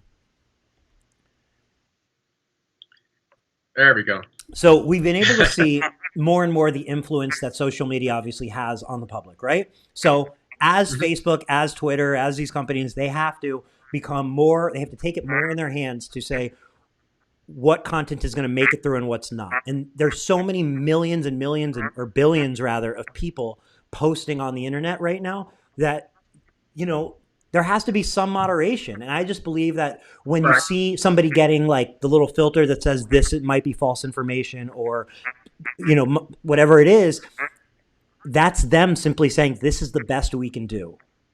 It's not a grand conspiracy. This is the best we can do. Because at the end of the day, censoring a little bit of information is going to have less of a bad repercussion than letting a lot of misinformation get out there. Right. Well, see, now, if I made an argument against that, though, there are some people that really had no business of being censored. Like, take for example, Julian Assange, right? They would, corruption. I guess they would leak out. I guess I'm not an expert, but I know like he would leak out a lot of documents, and he would expose a lot of corruption. That guy really doesn't have a platform to be doing stuff. I know there's been other people, man. I used to be more up to date on this when I pay more attention. There's no question that there's cover-ups. There's no question that there's not wanting certain people to talk, and you don't like the government not wanting whistleblowers and leaks of documents. There's no question. There's no question if like things are all on the up and up. Like if the government got audited somehow as an audit, like it would be a shit show. So there's no question about that. But trying to say that the same people that put together this shit show also put together this grand conspiracy, it's like you're giving credit where it's not due.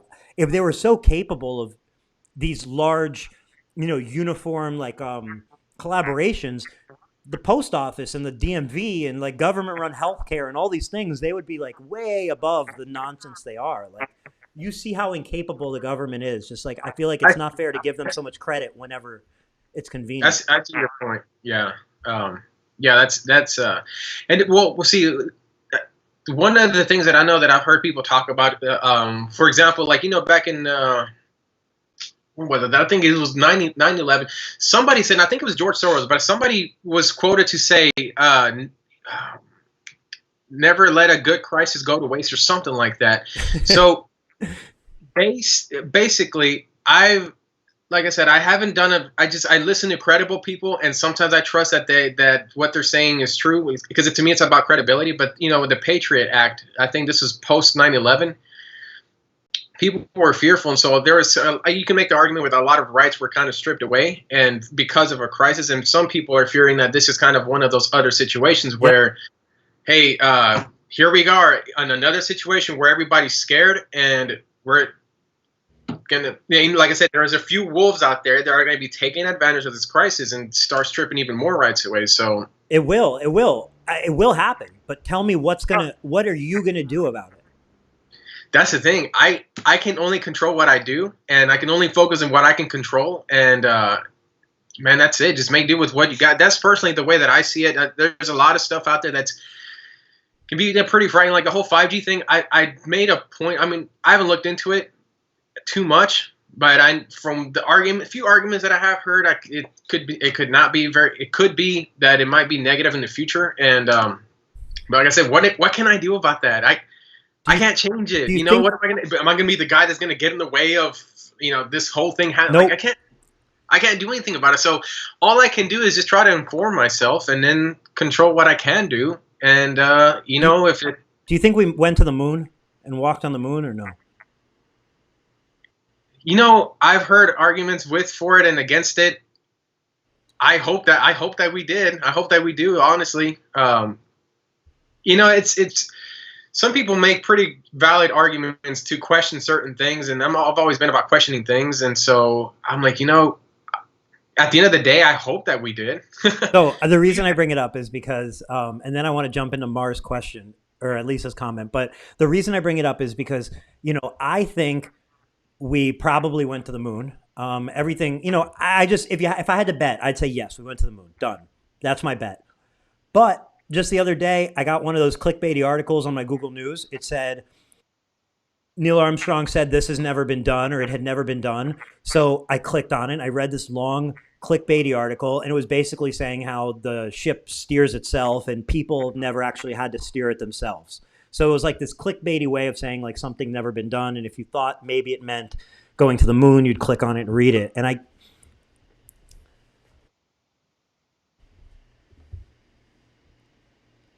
lost you there again. There you are. There. Well, you were talking about a ship that steers itself. We're going to get off the moon. Forget the moon. But I guess what the whole thing is, I think we're almost all looking for a grand conspiracy, like a little part of you, not you, but maybe me. A little part of me is, you're like, man, if that conspiracy exists, then all bets are off. The rules of the world are off. If we never made it to the moon, then everything's bullshit, right? Like if we can say like the coronavirus is a conspiracy, okay, then everything's bullshit. Like it's like a way to relieve like responsibility or control over anything of our lives, because the cards are stacked against us. The government's out to get us. It's too big. It's too much of a problem. Is what I'm kind of getting at. I think that's where that seed of like wanting to find conspiracies comes from, because whether there's been lies in the past or not, for sure there's lies in everything. Of course, there's lies in everything. For example, 9/11 is another topic that it's conspiracy. There's got a lot of conspiracy controversy behind it as well. But one thing that I know for sure, like for example, if you take the Gulf of Tonkin incident, the government lied and they eventually admitted to it, right? Right. There's been some shady shit that has happened. So it begs to ask the question, how much shady shit has happened that we don't know about just yet, or that we will never know about? So that's where kind of the skepticism comes in, plays a factor in trying to decipher the truth from bullshit. So, truth from bullshit. Let's switch topics. Have you heard? Or Mar was asking, like, I don't know if he was kidding or not, but I like the subject. He said, "Can we talk about that $200 plotter?" And Billy said, "I heard you have that $200 plotter, Marco. What do you think? Have you seen the $200 plotter that Ralph Van Pelt's offering from Flex Film? You did some videos on it." Have I seen it? Yeah. Are you familiar with the video with the plotters and so on? No, I haven't seen it. I've heard talk about it. I've heard him posting. I've seen him post about it. $200 plotter. But what about it? I don't know. I wanted to know your opinion if you've ever worked with one like that. If I don't know if you have No, any experience with that plotter. If you like it, if you don't. it's funny. The interesting thing about Ralph, Ralph is the kind of guy that he has people that really don't like him, and he has people that really, really love him. So he's a guy that he makes an opinion, and he's like John Cena. When John Cena comes out in WWE, there are people that boo him and people that cheer him. So there are people that love him, people that don't like him. And when he started making the $200 plotter and stuff like that. For me, I respect the guy. So when I saw him posting about it, I was like, okay, well, this is interesting. A $200, $300 plotter.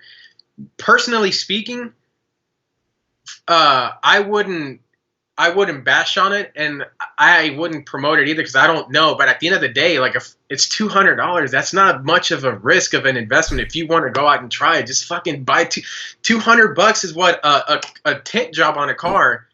If you're curious about it, just fucking do it. Well, I think also like from what I understand about what he's trying to accomplish with that plotter, he's not necessarily like just trying to like sell you a plotter as much as he's trying to say, hey, this is a plotter that we as in Flex Film, like he's saying, we can provide our users and we can provide them support. We can, it's something that he's like vetted and used and feels a good solution, and something that might be like an add-on to the dealers that buy their film. Or I think he's just saying basically like, hey, this is a good option and he's tested it, so if you trust him, you can trust what he's saying, and it's a good solution for those who maybe don't have a plotter.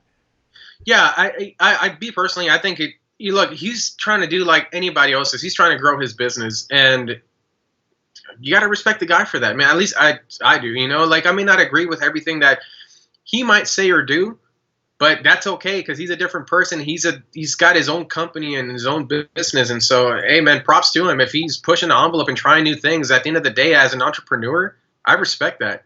If it ends up being a failure, then hey, I'm pretty sure he'll be the first guy that say, hey, at least I learned and I tried it. And at the end of the day, you never want to look back on your life knowing what if. Like for me personally, I would rather look back and know that I failed rather than not knowing at all. So yeah, hey man, if it works out, it's great. I've seen him talk about that. I think for back windows is not ideal because it's not big enough, right? But just side window, four doors and stuff like that you could use it for that stuff and shoot. I think he mentioned that.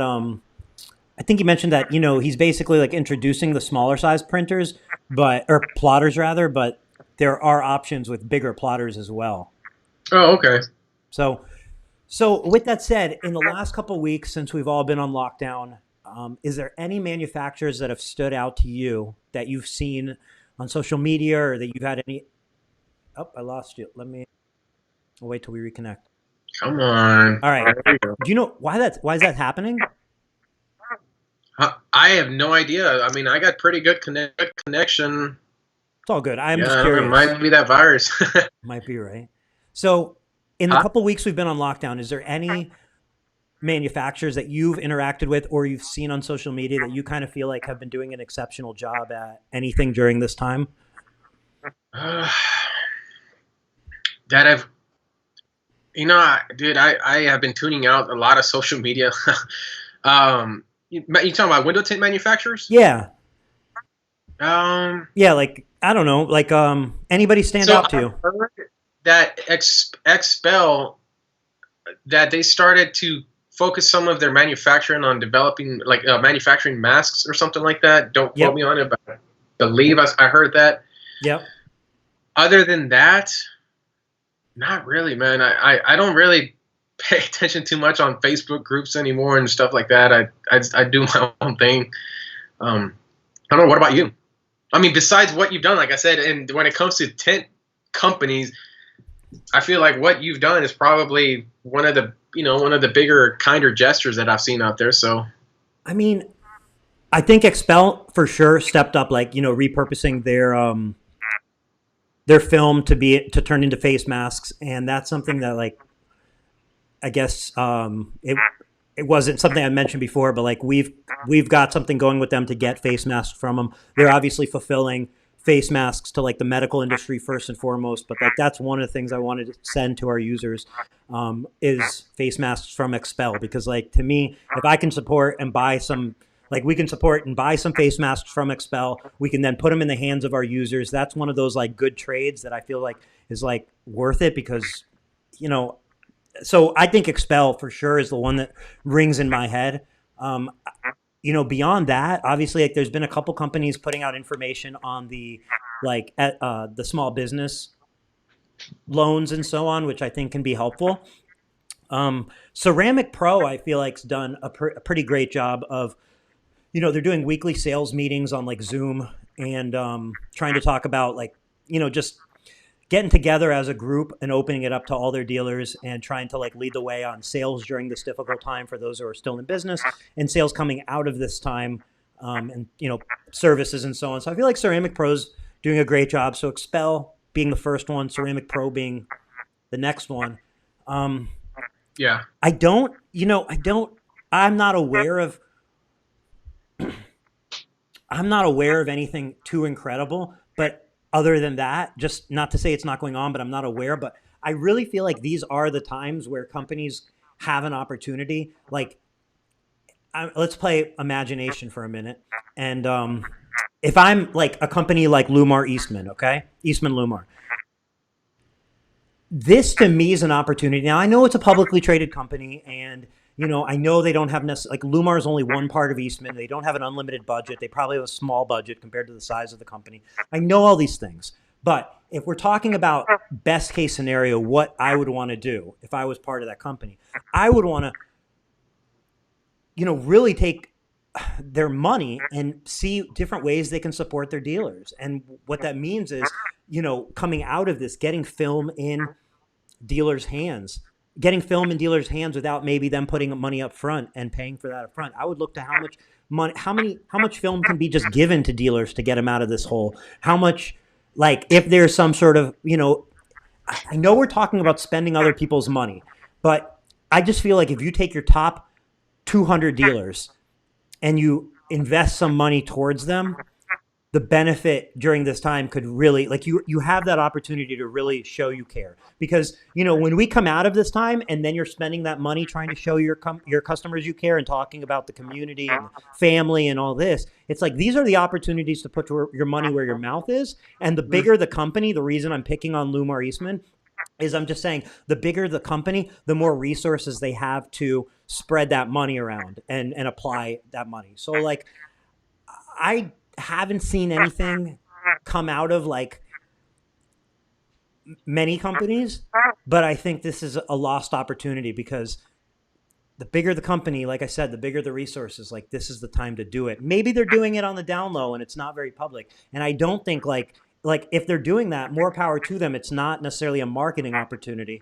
It's more a like show the people that, you know, show the people who value your company and like, you know, promote your company and sell your company every day. Show them how much you care about them in this time, because at the end of the day, the bigger companies, like, you know, you're going to get through this. And the smaller companies are going to be more, in a way, at risk.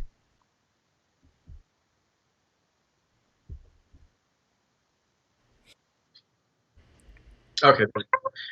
Yeah, no, it's for sure, man. Because I feel like right now we're in a foxhole, and these are the times, the opportunity to show someone like, hey, I'm there with you. You get what I mean?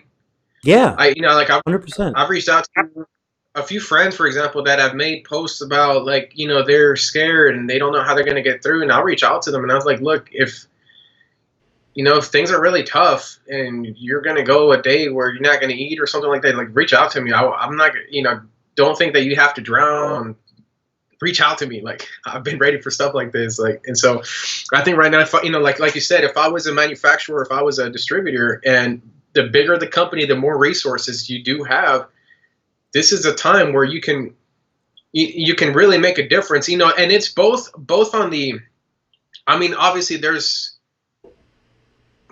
some people could call it publicity stunts, but at the end of the day, if you help your people out, like, I'll give you an example. In 2016, we had a flood here in Houston from Hurricane Harvey, and it was a massive flood. I mean, we were all underwater. There's a guy here in Houston that's called Mattress Mac. He owns a gallery. He owns Gallery Furniture here in Houston, and it's a big furniture store, and everybody knows him because he made commercials, and he's got a personality that everybody just knows. But during that time, that guy opened he's got a massive location, and he opened it up to people that were misplaced, that were placed out of their homes because it flooded. I can't tell you how much publicity he got from kind gestures that he made. I mean, like from a business standpoint, it was all free publicity because the news were interviewing him. Everybody was talking about him, but he helped a lot of people out. So on one end of it, he's helping people and he's taking his resources and what he has and using them to help other people. On the business side of it, like you said, this is an opportunity to get a lot of eyeballs without really kind of having to pay for it. So it's a win-win situation. But yeah, like you said, it's a missed opportunity for a lot of people because I haven't heard, other than XPEL, I really haven't heard too much noise from anybody else. So like another thought, I guess, because like I just started thinking about how to spend other people's money just now. So it's taken a little to get the ball rolling, but like one thing that's going on right now is the Eastman Lumar like co-op. If you're Suntech, if you're Lumar, like this is the co-op period, like when the co-op period ends, right? What do you mean by that? Suntech and Lumar co-op? So like Eastman, like a lot of manufacturers, offers a co-op to their dealers. So basically, a percentage of your purchases goes towards a co-op. Like I don't know if it's 2 or 3%, and then that money can be used towards reimbursement for any marketing you spent over the year, or you can buy samples with it, or so on. So basically, the deadline to turn in your co-op just passed. Maybe a week or so ago. So what they're asking you, they'll say like, okay, you have, let's say $10,000 in accumulated co-op. And if you turn in receipts showing you spent that money to advertise their film on Google AdWords or Instagram or wherever, they put that as a credit towards your account and you can use that to buy film, anything you want, samples, and so on. So it's a way for them to promote you or like tell you, hey, if you spend money promoting us, we'll reimburse you for that as part of your money. Okay. And like that, to me, that's like one place where right now Lumar Eastman can go in there and say, we're going to make sure every one of our dealers gets their co-op, whether they submit that information or don't submit that information. We're going to get them that co-op. That co-op's going to be in the form of film, easy to purchase film whenever they want to buy it. So they'll have a credit to buy film. And they could even come up with something for top purchasers to give them next year's co-op in advance to be used towards rent or marketing or film once this thing gets back open. So I guess what I'm saying is like that's one way that like this is money that's flowing through the business channel to begin with. It's just a matter of getting creative with it and making it feel like reassurance for a dealer. Because if you're a Lumar dealer and you might be a Lumar dealer who has a $2,000 or $3,000 or $4,000 co-op and you didn't submit your information in time. Maybe you freaked out when this all started and you forgot, or you just didn't. And like that could be money that right now you could get an email saying, hey, guess what? You missed your co-op, but we got you. You're getting your co-op no matter what. And we're going to give you 50% of your co-op towards like an advance, 50% on your co-op towards next year. And like, I don't know. I'm just saying, again, spending other people's money for them. But these are things that, like, if you're a film manufacturer, if you're a tint dealer and you're a Lumar dealer and you get that email, you're going to go, holy shit. Like, that's huge. That was money I wasn't counting on. And when you get that question in your head of, like, maybe I should switch, times like these are going to ring in your head as, you know, a reason why you might want to stick with a dealer. So I just feel like the manufacturers like should be there as like a parent to get everybody through this time as a tint dealer. I think that's a role. Yeah, for sure. I mean, like in times of fear, kind gestures or stuff like that goes a long way. Man, for some reason your screen is frozen. Is my screen frozen on your end? No, we're good to go. We are broadcasting well. Yeah, well, that's weird. Your screen is frozen on my end, so I don't really know what you're doing. No worries, I'm making faces. Yeah, no, I totally agree with you, man. And you know, sometimes like there have been times where I wish I was, you know, a bigger company, a bigger shop, because then I would be able to in turn do something like that as well.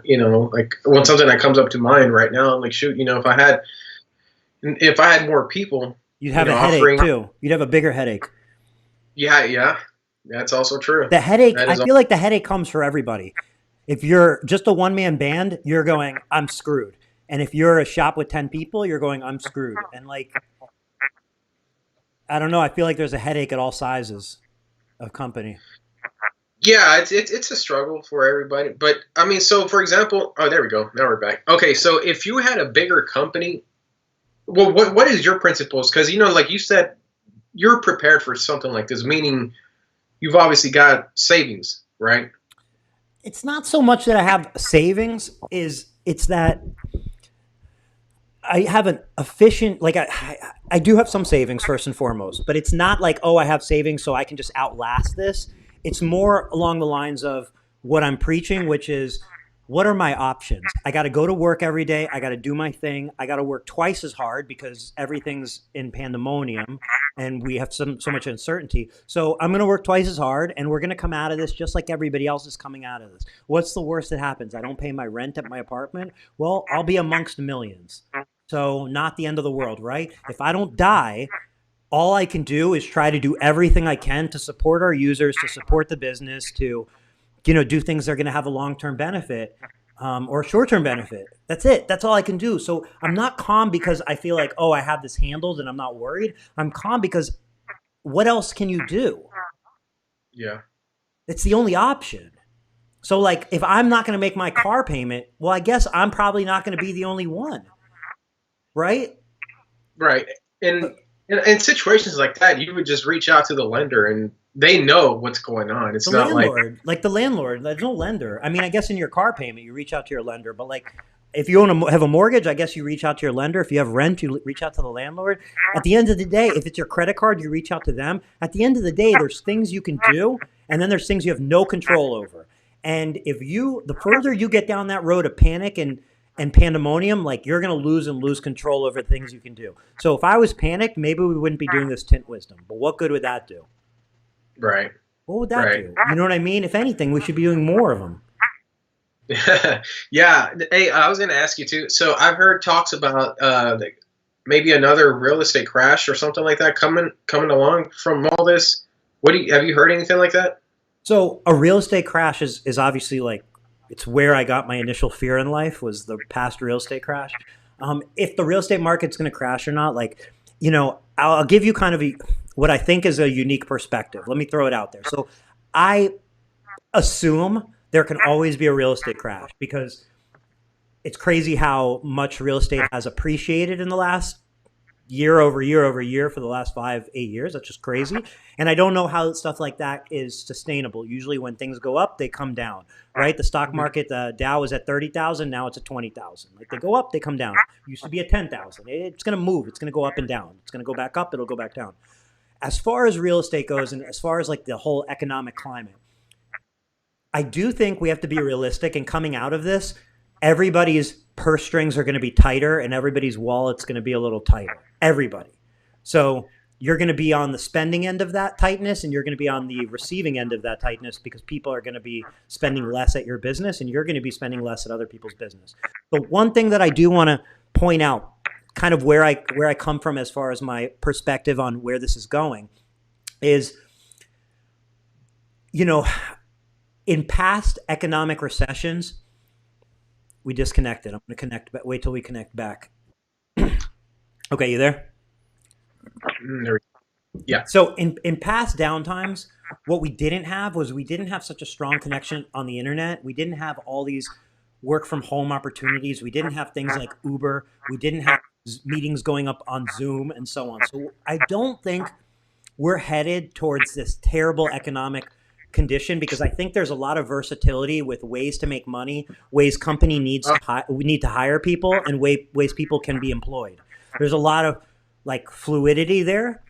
So I really do think we're going to be coming out of this better than expected. Maybe I don't think we're in for this overall crash. I think people will still need to travel in Ubers and people will still need to get their food delivered and money's going to move. And now we're in flexible positions to take jobs and hire people in positions that didn't really exist 10 years ago. So I see. you know, if there's going to be a crash in the real estate market, I say this, and this is how I'm living my life now, is if you need a place to live. So if you're going to buy a place to live, buy a place to live. If you can afford that place and you know that if things get worse, you can still afford that place, buy your place to live. I don't think your home should be your way to make money. I think your way to make money should be the specialty that you're good at. So I think as a tinter, you're more likely to make $50,000 in your tint company than you are in trying to make it in your home. I think your home should be your home. I think if your ambitions are to be a home flipper, then certainly this is going to be a strange time to get into it and a very risky time. And if you're already a home flipper, you're probably a little fucked. Yeah. So you're saying that depending on I guess what your goals are, this is, you're talking about using this time as an opportunity, right? So let's say like I'm a business owner, right? I've got some money saved up. I could either go buy a home because I can probably get a better deal because when a lot of people aren't buying, or I can go and get a building because that's where it's my business. You would say, like, if it's more of a, I'd say your opportunity is in purchasing because of the business you're in. Okay, you own your own business; it's successful. If those were your two options, I would say 1,000% you are better off putting that money into a commercial property for your own business, because you're going to benefit from that so many different ways, as opposed to you putting that into a residential property where it might go up, it might go down, but you're going to live there one way or another. It's not going to be able to really provide you a return like a property would for your business would. And I would say the same goes for money. If you have money sitting, that money's probably better spent as a backup for your business and ways to take advantage of maybe a downturn. So let's say we come out of this, and it's pretty shitty, right? That money could be the difference between you growing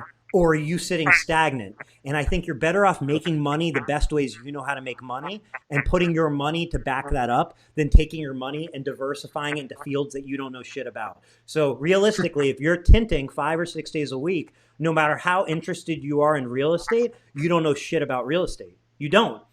You know shit about real estate if you're spending 5 or 6 days a week looking at properties and flipping houses and been in the market for 10 years, 5 years, 6 years. Then you know a lot about real estate and you don't know shit about tinting. But I think it's going to be very rare that you can say, I do one thing 5 or 6 days of my life, but I'm really going to put my money in something else that I don't do much of. I think that's wild and crazy. That's a good point. Yeah. Because that's the one thing that whenever I was in the market to buy a home like a year ago or two, and it wasn't that I needed a home. It was just more of a my parents, my dad telling me, hey, you're young, buy a home and pay it off. And I just, for some reason, I wasn't 100% convinced that that's what I wanted to do, because buying a home isn't going to make me money next month, unless I rent it. But even then, it's how long is it going to take me for me to break even on that? You get what I mean? So, and how much are you really going to make? Huh? How much are you really going to make on a home property? Yeah. So to me, it made more sense to put that money back into the business, because I feel like $50,000 into the company versus buying, putting a down payment on the $50,000 for a home. I'm like, well, I'm going to make more money with the business, obviously. Obvious. And then to me, it just made sense. Put money on the thing that's giving you a greater return right now, because then you can go from buying a $150,000 home to buying a $300,000 home or $500,000 home, right? Where that all came from, as far as like how society got caught up in looking at their home as a place to make money, to me that really. Freezing again. Okay, well, can you hear me? Okay. Okay, yeah, we're good now. So I think part of how that became a thing, which is the concept that you should make money in your home, it really applies more to people who their income is more of a fixed income. They have a job, they make a certain amount of money, and you're looking for ways to make more money. And then, flipping homes, well, I can make extra money there because my salary is this much, so on. I have extra time. My job's going to be my job no matter what. My check's going to be my check no matter what. Let me invest my time and effort into this other thing where I can make extra money. But you have a place that you can invest your time and you get paid back in multiples. So when you invest your time in your job, you're getting paid back in multiples. So why wouldn't you invest money towards that same place where you already have a multiple, as opposed to investing it somewhere else where you don't have a multiple and you're just again playing in a field where you're not the expert in that field. That's a really good point, actually. I like you put it in a way that makes just a lot of sense, because I at that time I was getting, this voice was telling me, buy a home, you're young, pay it off. And then this one was like, I don't know, man. You got a business. We could still grow this a lot more. You're going to need the finances to grow this into a second or third location or whatever. I don't know that buying a home is a lifestyle. The business is more of like, well, you take care of this side and this is going to come up because of what you do here, versus I can buy a really nice home. Doesn't mean my business is going to grow because my home is nice. You get what I mean? 100%. Yeah. So and something that I just think is super important is to really understand your relationship with money. And what I mean by that is, how do you look at the money you have? Because your money as a business owner is there to make you money. So you have to be comfortable sending that money out to bring you back more money. And once you look at money as something you're not afraid to send out, in the hopes that it brings you back more money, then you can say, well, if I'm going to send my money out to make me money, where is it going to be best? Is it going to be best in a down payment of a home for 30 years? Or is it going to be best, let's say, I could take, not me, but let's just play spend your money game. You could take $50,000. You can you can buy a printer, you can buy a laminator, you can buy a plotter, you can hire a graphic designer and subsidize their income while your business maybe doesn't need a full-time graphic designer. And you can start a whole division of your company that could make you hundreds of thousands of dollars a year in profit from doing graphics and expanding into that commercial and residential graphics. Whereas that money could be sunk into your home. You don't have that opportunity. Now, of course, it's going to be safe. I don't want to say safer in your home, because if the value of your home goes down, that money kind of disappears. But what I'm saying is, when you're able to spend that money and say, I'm going to make this work, you're going to see big results. When you hold on to your money and you're afraid of putting that out there and you're not willing to spend it in your own business and so on, you're not. And you know what? When what happens is, when you spend that money and you're willing to spend it, so you're willing to say, hey, I'm going to go rent a shop, or hey, I'm going to go buy a building, or I'm going to buy a plotter or a printer. What happens next is you have to step up to the plate. So now you have to make that work. And you're going to learn, and it like you spending that money on those investments for your business it pulls you in the direction of, how do I make this make me more money? Whereas if you sit on the sidelines and you keep that money there, all you're doing is kind of imagining and planning and hoping, but you're not putting yourself in there. And you know what? If you spend that money and shit doesn't work out, you're going to do it again and again, and eventually you're going to have learned enough to make it work out. So it might work on the first time, it might work on the second time, it may take you 3 years instead of 1 year, but you're in the game and you're moving forward. And I think that's really, really important. Yeah, it is. And what's interesting, the one thing that I started to kind of, learn, like last year, I was able to save up a pretty sizable amount. And what I've started to kind of see, and I have a friend of mine where we're pretty good savers, and he's also in business. He does flat glass. But what I was discussing with him is, like, the more money you have saved up, the more options you have. And I tell him, because I'm risk averse with certain things, but with other things, I don't give a shit, dude. I'll try it. Like, I'll try. I'll spend. If you tell me, hey, what about spending $1,000 on Google Ads this month? Let's just see what happens. Like, all right, let's do it. The more you have saved up, the more resources you have, then you can be riskier, and it's not going to sink the business if it doesn't work out. You get what I mean? So that's why, like, I just wasn't too convinced on putting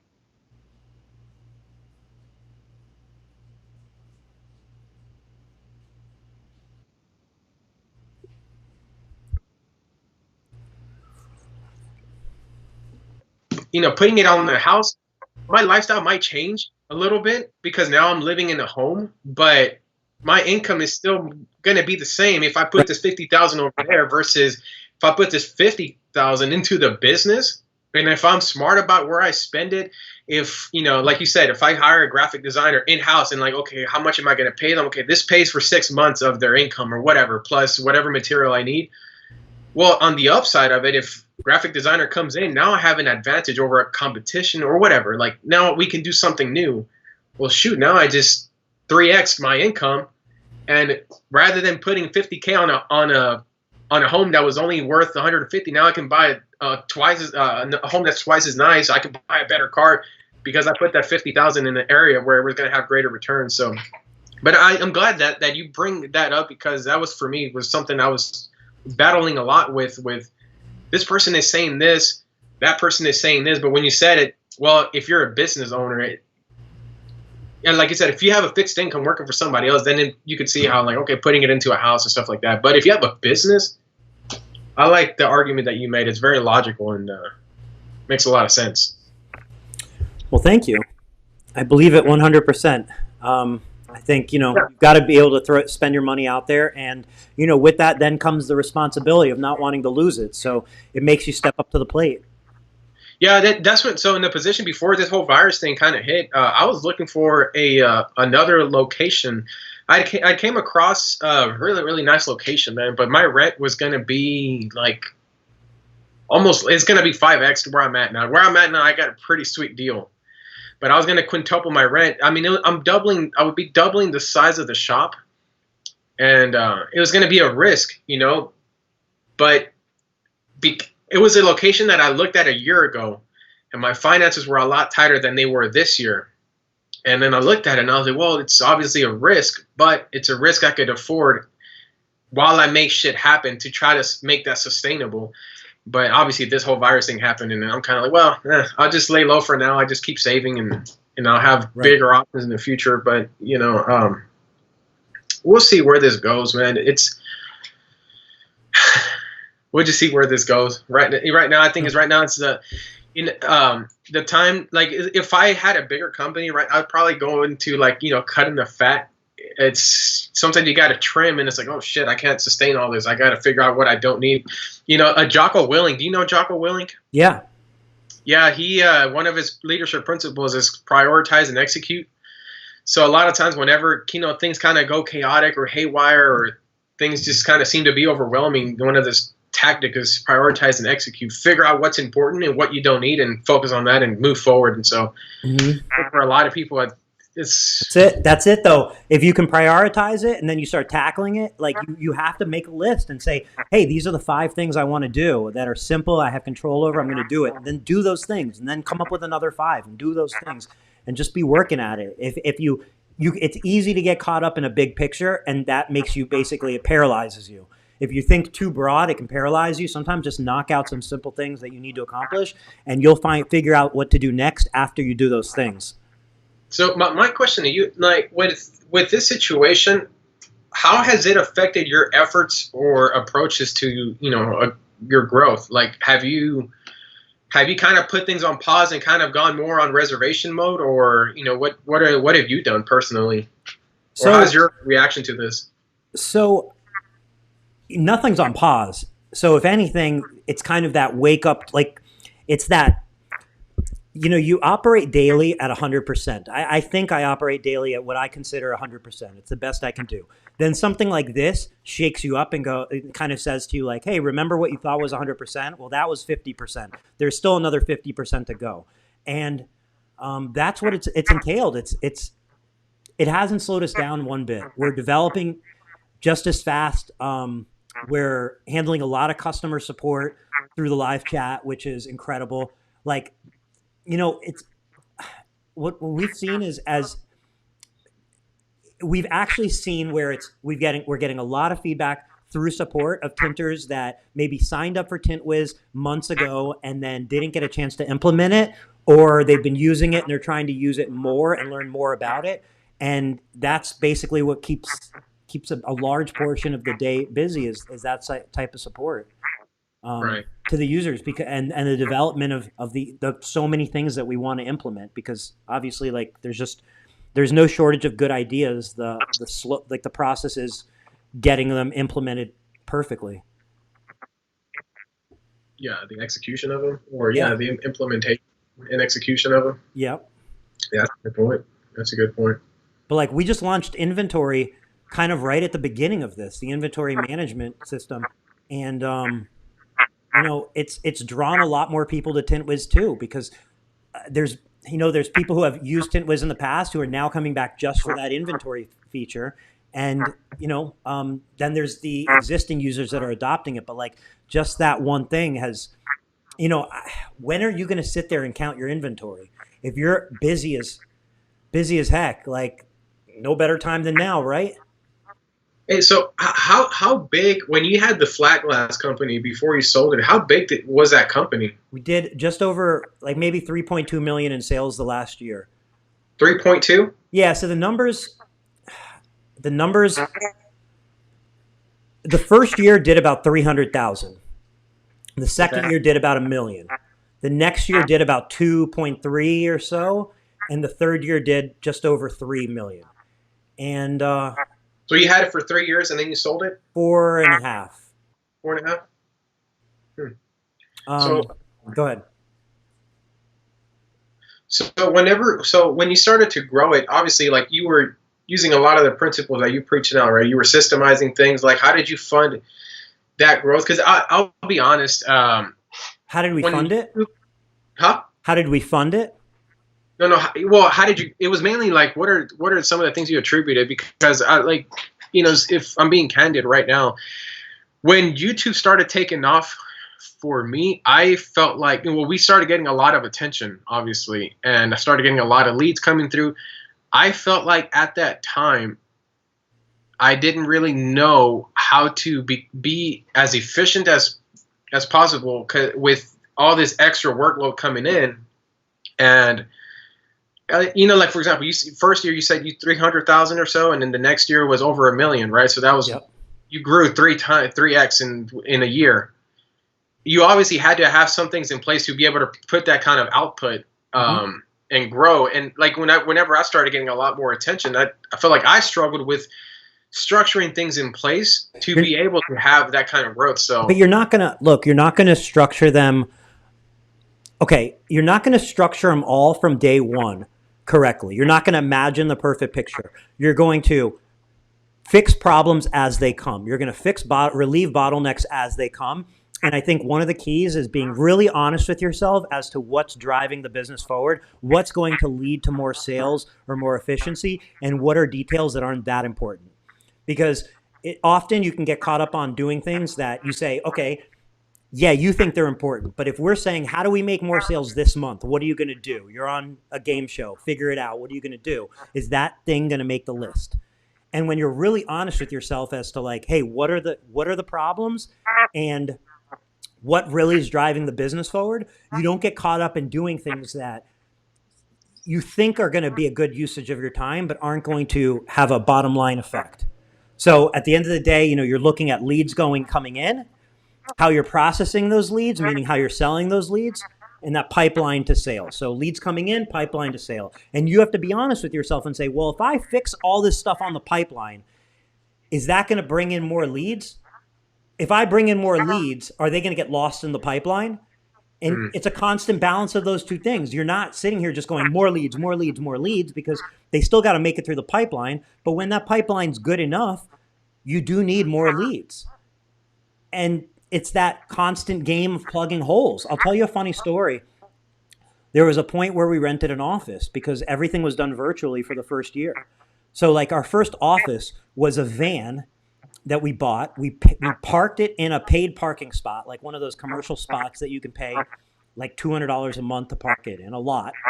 And okay, that van would either be a pickup spot, meaning like an installer could go to the van, they could get the key that we hid under the van, open the van, take their film out, go use it, and come put it back in the van. Or they could get in the van and drive it to a job. And that just depended on who that installer was and how many jobs we had going. Okay? So at some point, we needed a physical location. It was that van. The next step was we said, hey, you know what? We should rent an office because then we can get people to sit there and answer the phones and we can kind of better manage the film coming in and out, right? So we rented an office. Then I thought, you have all these jobs going on. It was such a headache to try and figure out. It was such a headache to try and figure out who needs what film when. because there were so many jobs going on and we didn't have a system in place like this. We were still at the beginning stages of our system. So I thought, what if we stock more film on the shelves? That alleviates that pressure of needing to order film every day and know what film's going to go where, because if you have some extra film, you're in good shape, right? Yeah. So funny story, our film supplier at the time, we said, we were buying film on so quickly that they couldn't charge it every time we buy it. They would charge us once a week. So I ordered film to fill up our inventory. I ordered what I thought we needed to keep the shelves full for the jobs we were doing. Well, a couple weeks passed and they sent us an invoice. And I didn't know if I was misunderstanding how that invoice read, but we owed them like $100,000. And I was like, something's wrong. You know what I mean? Like something's clearly wrong with this invoice, you guys. I don't know what this is. Like, is this what we bought last month? Like, what's going on here? And they were like, no, this is what you bought in the last couple of weeks. And now it's due. And at that point, we were like, hey, you know what? We don't have that kind of availability on our credit card. We definitely don't have that money. So is there any way you can kind of front us that and we can make you payments? And they said, yeah. And like, you know, we were in some debt, and like we had money on our credit cards and we had money that we owed our suppliers. And, you know, the one thing we always made sure was our employees were paid. But what I'm saying is it's funny now looking back, but like at the time it was like stressful, like being like, we owe $100,000. That $100,000 at its peak was $300,000 that we owed. We racked it up. We found ways to rack it up, but we were doing really good, but we owed a lot of money. But that's the cost of growing. And I'm not saying it's for everybody, but I'm just trying to say, like, if you want to grow your company, shit's going to come your way, whether it be employee related shit, economic related shit, job related shit is coming your way. And your job as a business owner is to manage that shit. Clean it up as quickly as possible and avoid more shit coming your way. And that's all you're doing. It's never going to stop. It's just going to be different type of shit. It's being a problem solver, huh? That's it. That's all it is. So like this, what we're experiencing right now is more shit. That shit could have been somebody falling off a ladder and breaking their arm and filing a lawsuit against you, or a claim against you with your insurance. Or it could be one of your employees crashing a company vehicle. Or it could be, you know, a 1,000 square foot job, all the windows bursting. There's going to be like crazy shit that comes your way. This is just one of it. Everybody just got to get through it. There's a quote that I keep in mind when shit happens, and it actually came from a close friend of mine, but she told me in times of chaos, be a bottle of water, not a bottle of soda.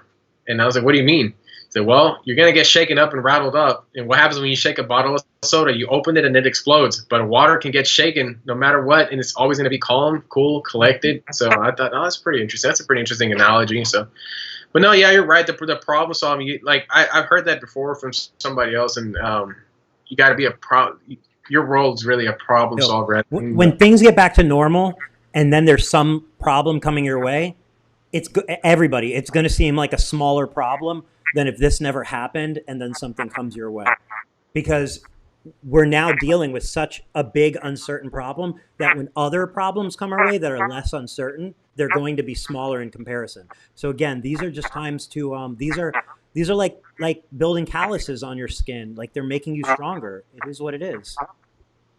Making you tougher. Yeah. Making you tougher. Tough times make tough people, or some shit like that. I don't know. It's definitely something like that. When the going gets tough, the tough get going, or something like that. I know what you're saying. The other one has like a second part to it. It's something like that. I don't know. So we're at the 2 hour, 15-minute mark. Do you want to play the piano and then wrap this up? Man, I haven't. I'm not. That's not my main instrument. I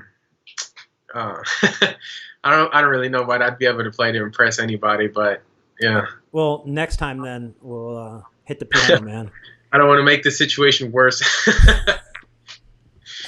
Hey, I appreciate you jumping on here, and it's fucking always great catching up with you. It's good. It's good talking to you.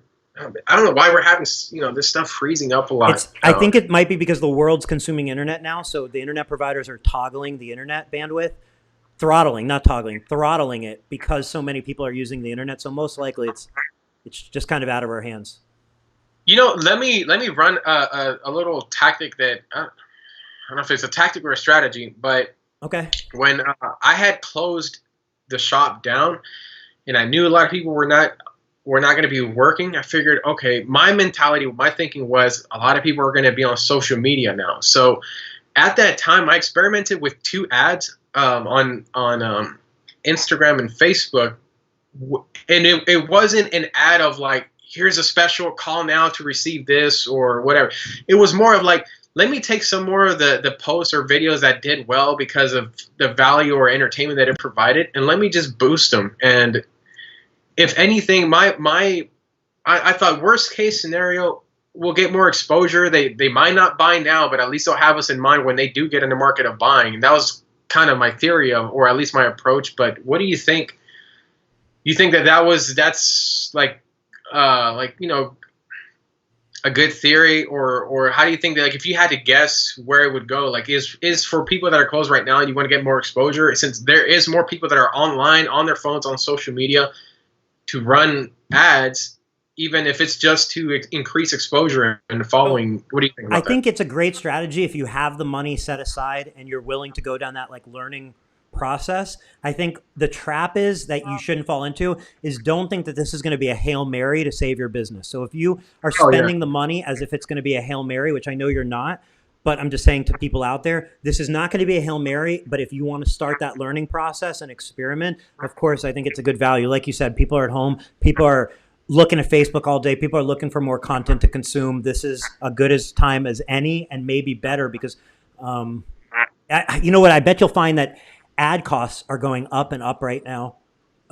compared to maybe before this whole thing happened, because people are saying, hey, we've got to survive by getting our message out there. And other non-tint related companies are probably going to be driving the cost of ads up, because now you're competing with all those companies who want to show you that their hat is good to wear from home and their socks are the perfect socks for working from home, and so on. So yeah, I mean, it's something I just like I said, dude. I'll try anything once, and fuck it, if it doesn't work out, at least now I know. But I figured, you know what? That's the way to do it. Yeah, I just figured let's just throw. It was an idea, and hey, like, I'd rather know than not know at all. So I just decided to try. I mean, so far it's working out pretty well. I tell you, I'll be honest with you. If I didn't have right now, I'm only working by appointments. I only show up to work if I've got appointments. But every time I've been showing up, I get enough calls throughout the day to keep me here after hours. So, but if it wasn't for that, I wouldn't be here. But like I said, I don't know if the ads had anything to do with it. Some of the later ones for sure, but the ones that I ran when I was closed, I don't know. Like, it was exposure. At the end of the day, if you get more eyeballs on you, then you could use it in the way to generate profit and stuff like that. But I just figured, like, I'm closed right now and a lot of people are on their phones, so let's put some content in front of them, even at least if they're not in the market for buying right now, just to plant the idea, the seed of the idea, so that when they do get in the market and they start thinking like, oh, I remember seeing this one account or whatever. There's not going to be a better time for you to learn either, because right now you have probably all the time in the world to sit there and learn and take your time with those ads. Whereas if everything's busy, the amount of attention you can spend to setting those things up and analyzing them is going to be less. Yeah. Now, is this situation gonna change anything for you moving forward, or no? Hang on one second. I'll be right back. I've drank so much coffee. I got to just take a minute. I don't want to cut you off. Hang on. You're drinking coffee? This is what I've been drinking. I just need 2 minutes. I'll be right back. All right. Well, I wish I could see the comments so I could get the show going on the road, but I don't know what's going on. Every time we get on Tint Wiz, it always ends up being pretty long. So I wonder how many viewers we got. Anybody who's watching, your comments, drop your questions right now at Tint Wizdom. Number, I'm not sure what number this is, but when Eric, the Wisdom Tree Debauch, comes back, drop your comments, questions. Let me know how you guys are doing. Anybody who's watching who doesn't know who I am, you can find me on YouTube at Texas Tint Masters. Got a YouTube channel there. Post content. Try to be value content, education-based content. We also have an Instagram account at Texas Tint Masters. I'm a part of a Facebook group that I co-founded. You can find it at Tinter Entrepreneurs. It's kind of our take on Facebook groups that are not going to be negative. We don't allow that. We don't allow negativity. It's pretty much all building each other up and just being kind of, an antidote, I think it's the right word, to other Facebook groups. But Eric is back. I'm back. Thanks for holding down the fort. So to answer your question, if things are going to, anything's going to change. So, as far as Tint Wiz goes, I don't see any major changes as far as because of this. Yeah. I think I'm blurry. Let's see. Hang on. Okay, yeah, I figured if we were ready for something like this, I feel like where a lot of people would see a lot of changes, they just kind of hit them out of nowhere, But if you were anticipating something like this and you're kind of like, I was ready for this, maybe this experience will change something. But if you were ready, I feel like it's not going to change too much. It's not. Honestly, the biggest thing that came, or one of the things that I feel like is going to be a change is I'd really, really like to start a personal YouTube channel.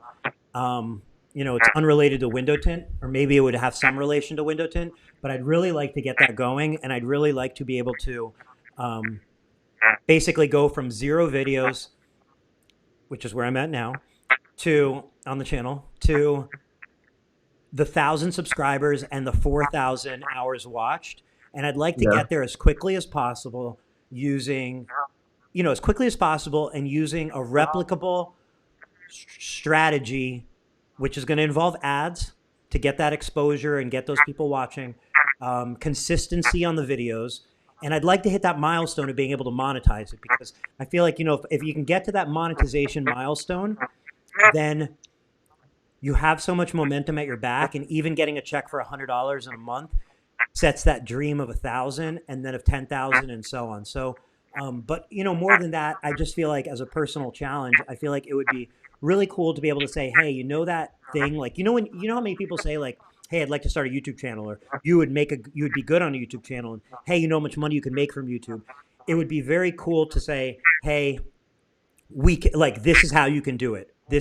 Look, I did it. Just kind of what, if you've been following Patrick Boyer on his YouTube channel, Window Tinting Business, where he's showing him starting a tint business from planning to, execution, the whole way. Every week he updates you. I would like to be able to, maybe not, I don't know if I'll document every step of the way, but be able to do that and say, hey, this is how you do it. I did it. I started on that date, and on this date, I had that success and those milestones. Yeah. What kind of ideas do you have for the channel? So, I don't know. I feel like it's, I'll tell you the ideas I do know. The ideas I do know is and this is definitely not tint related, but I'd love to find a way to make it tint related. I'd like to get into iRacing, virtual racing and so on, car racing through games. And that could be a potential way to get some viewership. I definitely like the idea, or I see the idea of, just kind of that vlog-ish type way where I don't want to show you my car rides and so on, but just picking kind of something I'm doing and trying to do a video maybe once a week of something that I think could be interesting and putting it out there. I don't have the topic or the idea nailed down, but the thing that I try to remind myself is it's not a topic and it's not an idea of how do I become famous? It's how do I find 1,000 people that want to watch me consistently? Because that's really all it potentially needs to get started. And something that I've heard from others is that $1,000 to $10,000 range is really all you need to make a good living or have a great income from a subscriber base. It doesn't need to be how do I get 1 million subscribers or 10 million subscribers. It's not about how do I become famous on Instagram, TikTok, and Facebook. I lost you. You're back. So did you mean 1,000 to 10,000 subscriber or 1,000 to $10,000 a month? 1,000 to 10,000 subscribers. So I'm saying, you know, if you can get 1,000 subscribers, you can obviously monetize it, and you can start to make it depending on the watch time. Of course, it's dependent on your watch time and overall videos and so on. But you can make you really have the foundation to something big. Yeah, I think a lot. Views is going to be what's going to generate most of your income. So, like for example, my most viewed video collectively has made me almost close to $1,000 just off of views. Now in the shop, obviously, it's been way more than that. But yeah, I've been curious, man. It's for a video, let's say if you get 1 million views and all of those views are monetized, man, well, it depends how long that video is, because a view isn't a view. A 10-second view isn't a 1 hour view.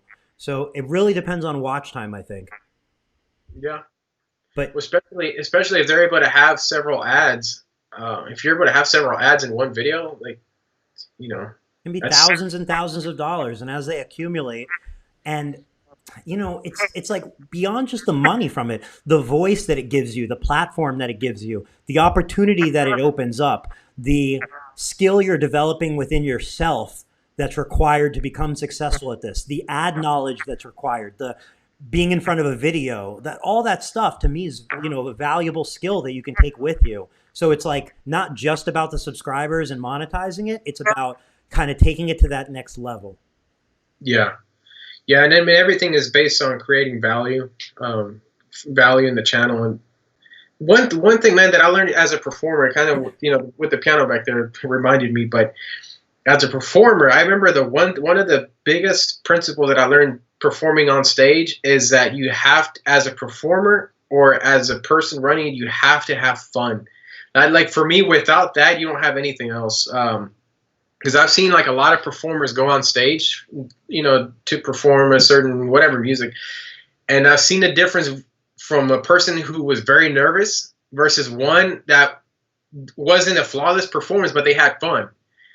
And it makes a big difference to your audience and your viewers. You know, that they kind of feed off of whatever you put out there. So you know, like if I was going to get on video and I go on there and you could tell that I'm tired, I don't want to do this, and it shows, like people aren't going to be interested in watching that, you know, because it's like, oh man, this guy is just kind of there monotone, is bored, and But if you're going on there and all of a sudden you're energetic and you're enthusiastic and you're excited and blah, blah, blah, and yeah, I think you'll get a more audience retention watching it. But yeah, I mean, as long as you have fun with it, for me, that's. Am I crazy to think that there's some sort of like crowd out there that likes monotone people too, though?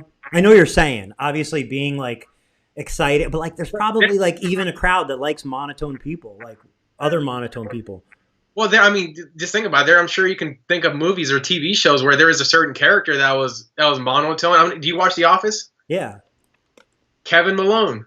Yes, exactly. He's a great character. He's funny and he's monotone, but you know, there's a way you can do it, obviously. If you keep up on TikTok videos, you see such strange people on TikTok, like the strangest stuff, that it makes me think there's an audience for everybody. And then I go, so I only need 1,000. Yeah. Yeah, like there's some people, I know some people on YouTube that their humor is very dry, sarcastic humor, but because of their monotone delivery of it, makes it even funnier. You know what I mean? Like there's people that are just like, that are very monotone and very kind of like nonchalant, but they have such a dry, sarcastic humor that they're entertaining to watch, even though you would normally think a monotone person would be boring to listen to, but like, no, the way that they're delivering it makes it interesting. So, yep. And like one of the things I think like I try on these Tint Wizdom, especially when I'm by myself, is I consciously try not to talk too fast. I consciously think like, slow down, you're talking too fast. But then I try, the other personality in my head is like, Yeah, but what's wrong with talking fast? Some people talk fast, and some people watch people who talk fast. Why is that a problem? Yeah. So, like, I don't know. I feel like there's like water finds its level. There's somebody for everybody. Yeah. Yeah. I guess in that case, you just want to be yourself, right? I think so. It's like, what is yourself? I don't know. You could be yourself, but the other side of it is you can be a character. You could be a completely different person on your videos than you are yourself. That can work too. Uh-oh. Sometimes that could even be easier than being yourself. Yeah, you know what's funny is like Sean Roach. I think that's how you pronounce his last name, Sean Roche or whatever. Tinter? You know who I'm talking about? Window Tint Warriors or Tinter Warriors or something like that. I know David Roche, DeRoche. No, Sean. Sean, he's from Long Island. I think Shine Tech Auto Spa. Okay. Well, anyways, he's his. I every time I watch people's YouTube, that I look at the personality. His presentation on camera is kind of more like, I'll say the word professional, but it's kind of more like. Oh, I know who you're talking about. I definitely think I know who you're talking about. Yeah, and then there's like Wayne, I believe Wayne Phillips from Fade to Black LLC. His is kind of more energetic. He's got good thumbnails. And I'm still like, I got my shit in the bag, and I've been kind of trying to change it a little bit because there's some videos, for example, that like, yeah, let's just go all out, let's be high on caffeine and do the all that shit. But there are other ones like recently I recently did one that's going to be targeted for Model 3 owners and doing interior paint protection on little stuff inside the car. That one I took a different approach. That one was kind of more of a presentation of what this is. It wasn't so much of the usual antics that I do. But I'm trying to finding ways to, okay, who's my targeted audience, and kind of morphing a little bit to who am I talking to, and let me try to talk to this audience, and versus being one personality for everything. You get what I mean? Yeah, I think there's no right or wrong when it comes to that. That's a strategy, and you see how it works. What do you think about you, Carlos, making one video every day for the next 30 days and seeing how that affects your views in YouTube channel? Obviously, I would love to do it. Damn, I'm like, well, what am I going to do for Why wouldn't you? Okay, you're going to need topics, but you'll figure that out. And you're going to need to edit it easier, so you're going to need to kind of film it in a way with less edits probably. Right. So for one, it's finding enough time to do the editing and all that stuff. But you're talking about for YouTube, right? Try and make it take less time for the 30 days. What if like the goal is you have to do 30, one a day? However that happens is what happens. So like it's not like, well, I don't have the time. It's like, okay, so I guess it'll take less time because you don't have much time. Or I don't know. You feel like you do have a lot of time on your. Am I doing a YouTube video? Oh, I'm talking about YouTube videos. 30 YouTube videos. What's that? 30 YouTube videos. Okay. What if you tried filming them from your phone with straight through and no editing? That would be definitely, that's an interesting challenge. That's an interesting challenge. It might not be what you're thinking of is a YouTube video. To you, YouTube videos might need to be edited and like well rehearsed and so on. But what if it's a one-take video from your phone or with very minimal clips, and you see what happens after 30 of them? That'd be interesting. I'm trying to think of like, okay, what are some topics I could cover? One that comes to mind real quick is an easy one. Just take some of the interesting comments that I've gotten in the past videos and just address them. That's one. You don't need 30 topics. You really only need one. And then you're going to do that video, and then you need one. And then you'll do that video, and then you'll need one. So you don't need to like think of 30 things. You just need to think of one thing, get that done, and think of another one thing. It's one thing at a time. Yeah, that's an interesting one. Like my ultimate goal though for here in the shop for sure is to eventually get it to a point where I can staff an in-house videographer, man. Because once I do, like, there will be a fucking TV style show coming out of Texas Tint Masters YouTube channel when I get. You're not at that point now? Huh? Are you sure you're not at that point now? That I can hire someone in? Well, I think you could if you really wanted to. Yeah, I mean, right now I'm hiring. I'm kind of on the fence about this right now because right now I'm hiring on an as-needed basis for videos.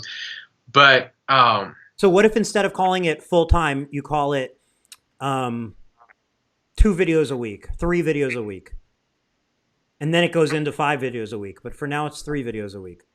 yeah, that's a good point. That's a good You got to point. move. I don't. Yeah, and you're right. I don't have anything. I have no excuse. I really don't. It's not like the time is there, obviously, and if the time isn't, then we'll make time. And it's not like I can't afford that either. So yeah, you got a good point. Get to work. Yeah, that's true. I've been wanting to get into a more consistent production of content because the way that it is right now, like I don't have like a schedule that I post. And in the past it's been because of videographers that I was used that are not very good at meeting deadlines and stuff. But I'm working with a guy right now that he is pretty decent, and so I don't have a good excuse to not do it. It's basically Good. so You don't want to have a good excuse to not do it, so it's good. Yeah, I mean, you're making a valid point. You're getting me thinking for sure. All right. Well, you have some homework, and I have a YouTube channel to start. There you go.